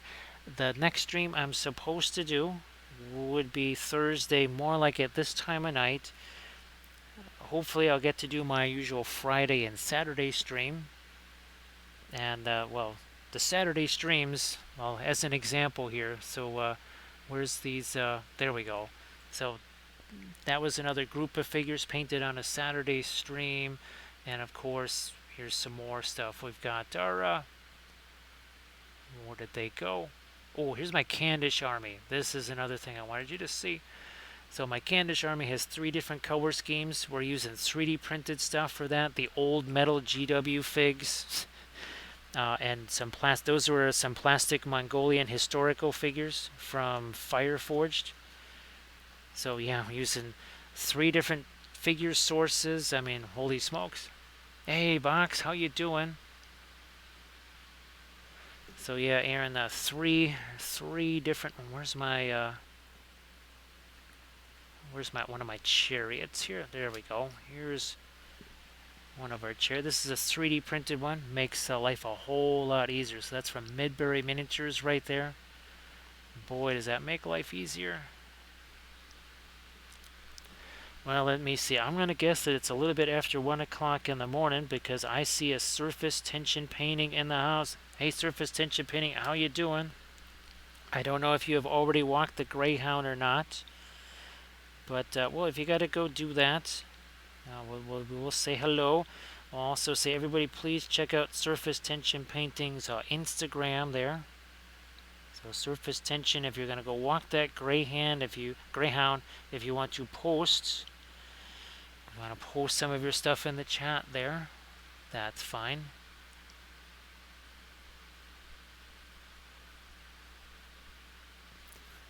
Now, Vox, if you have I don't know, Cults 3D, My Mini Factory, or anything like that where you would want to introduce people to your sculpts, you want to post a link to that in the chat so people can check it out. Well, they can't. More resources can't hurt.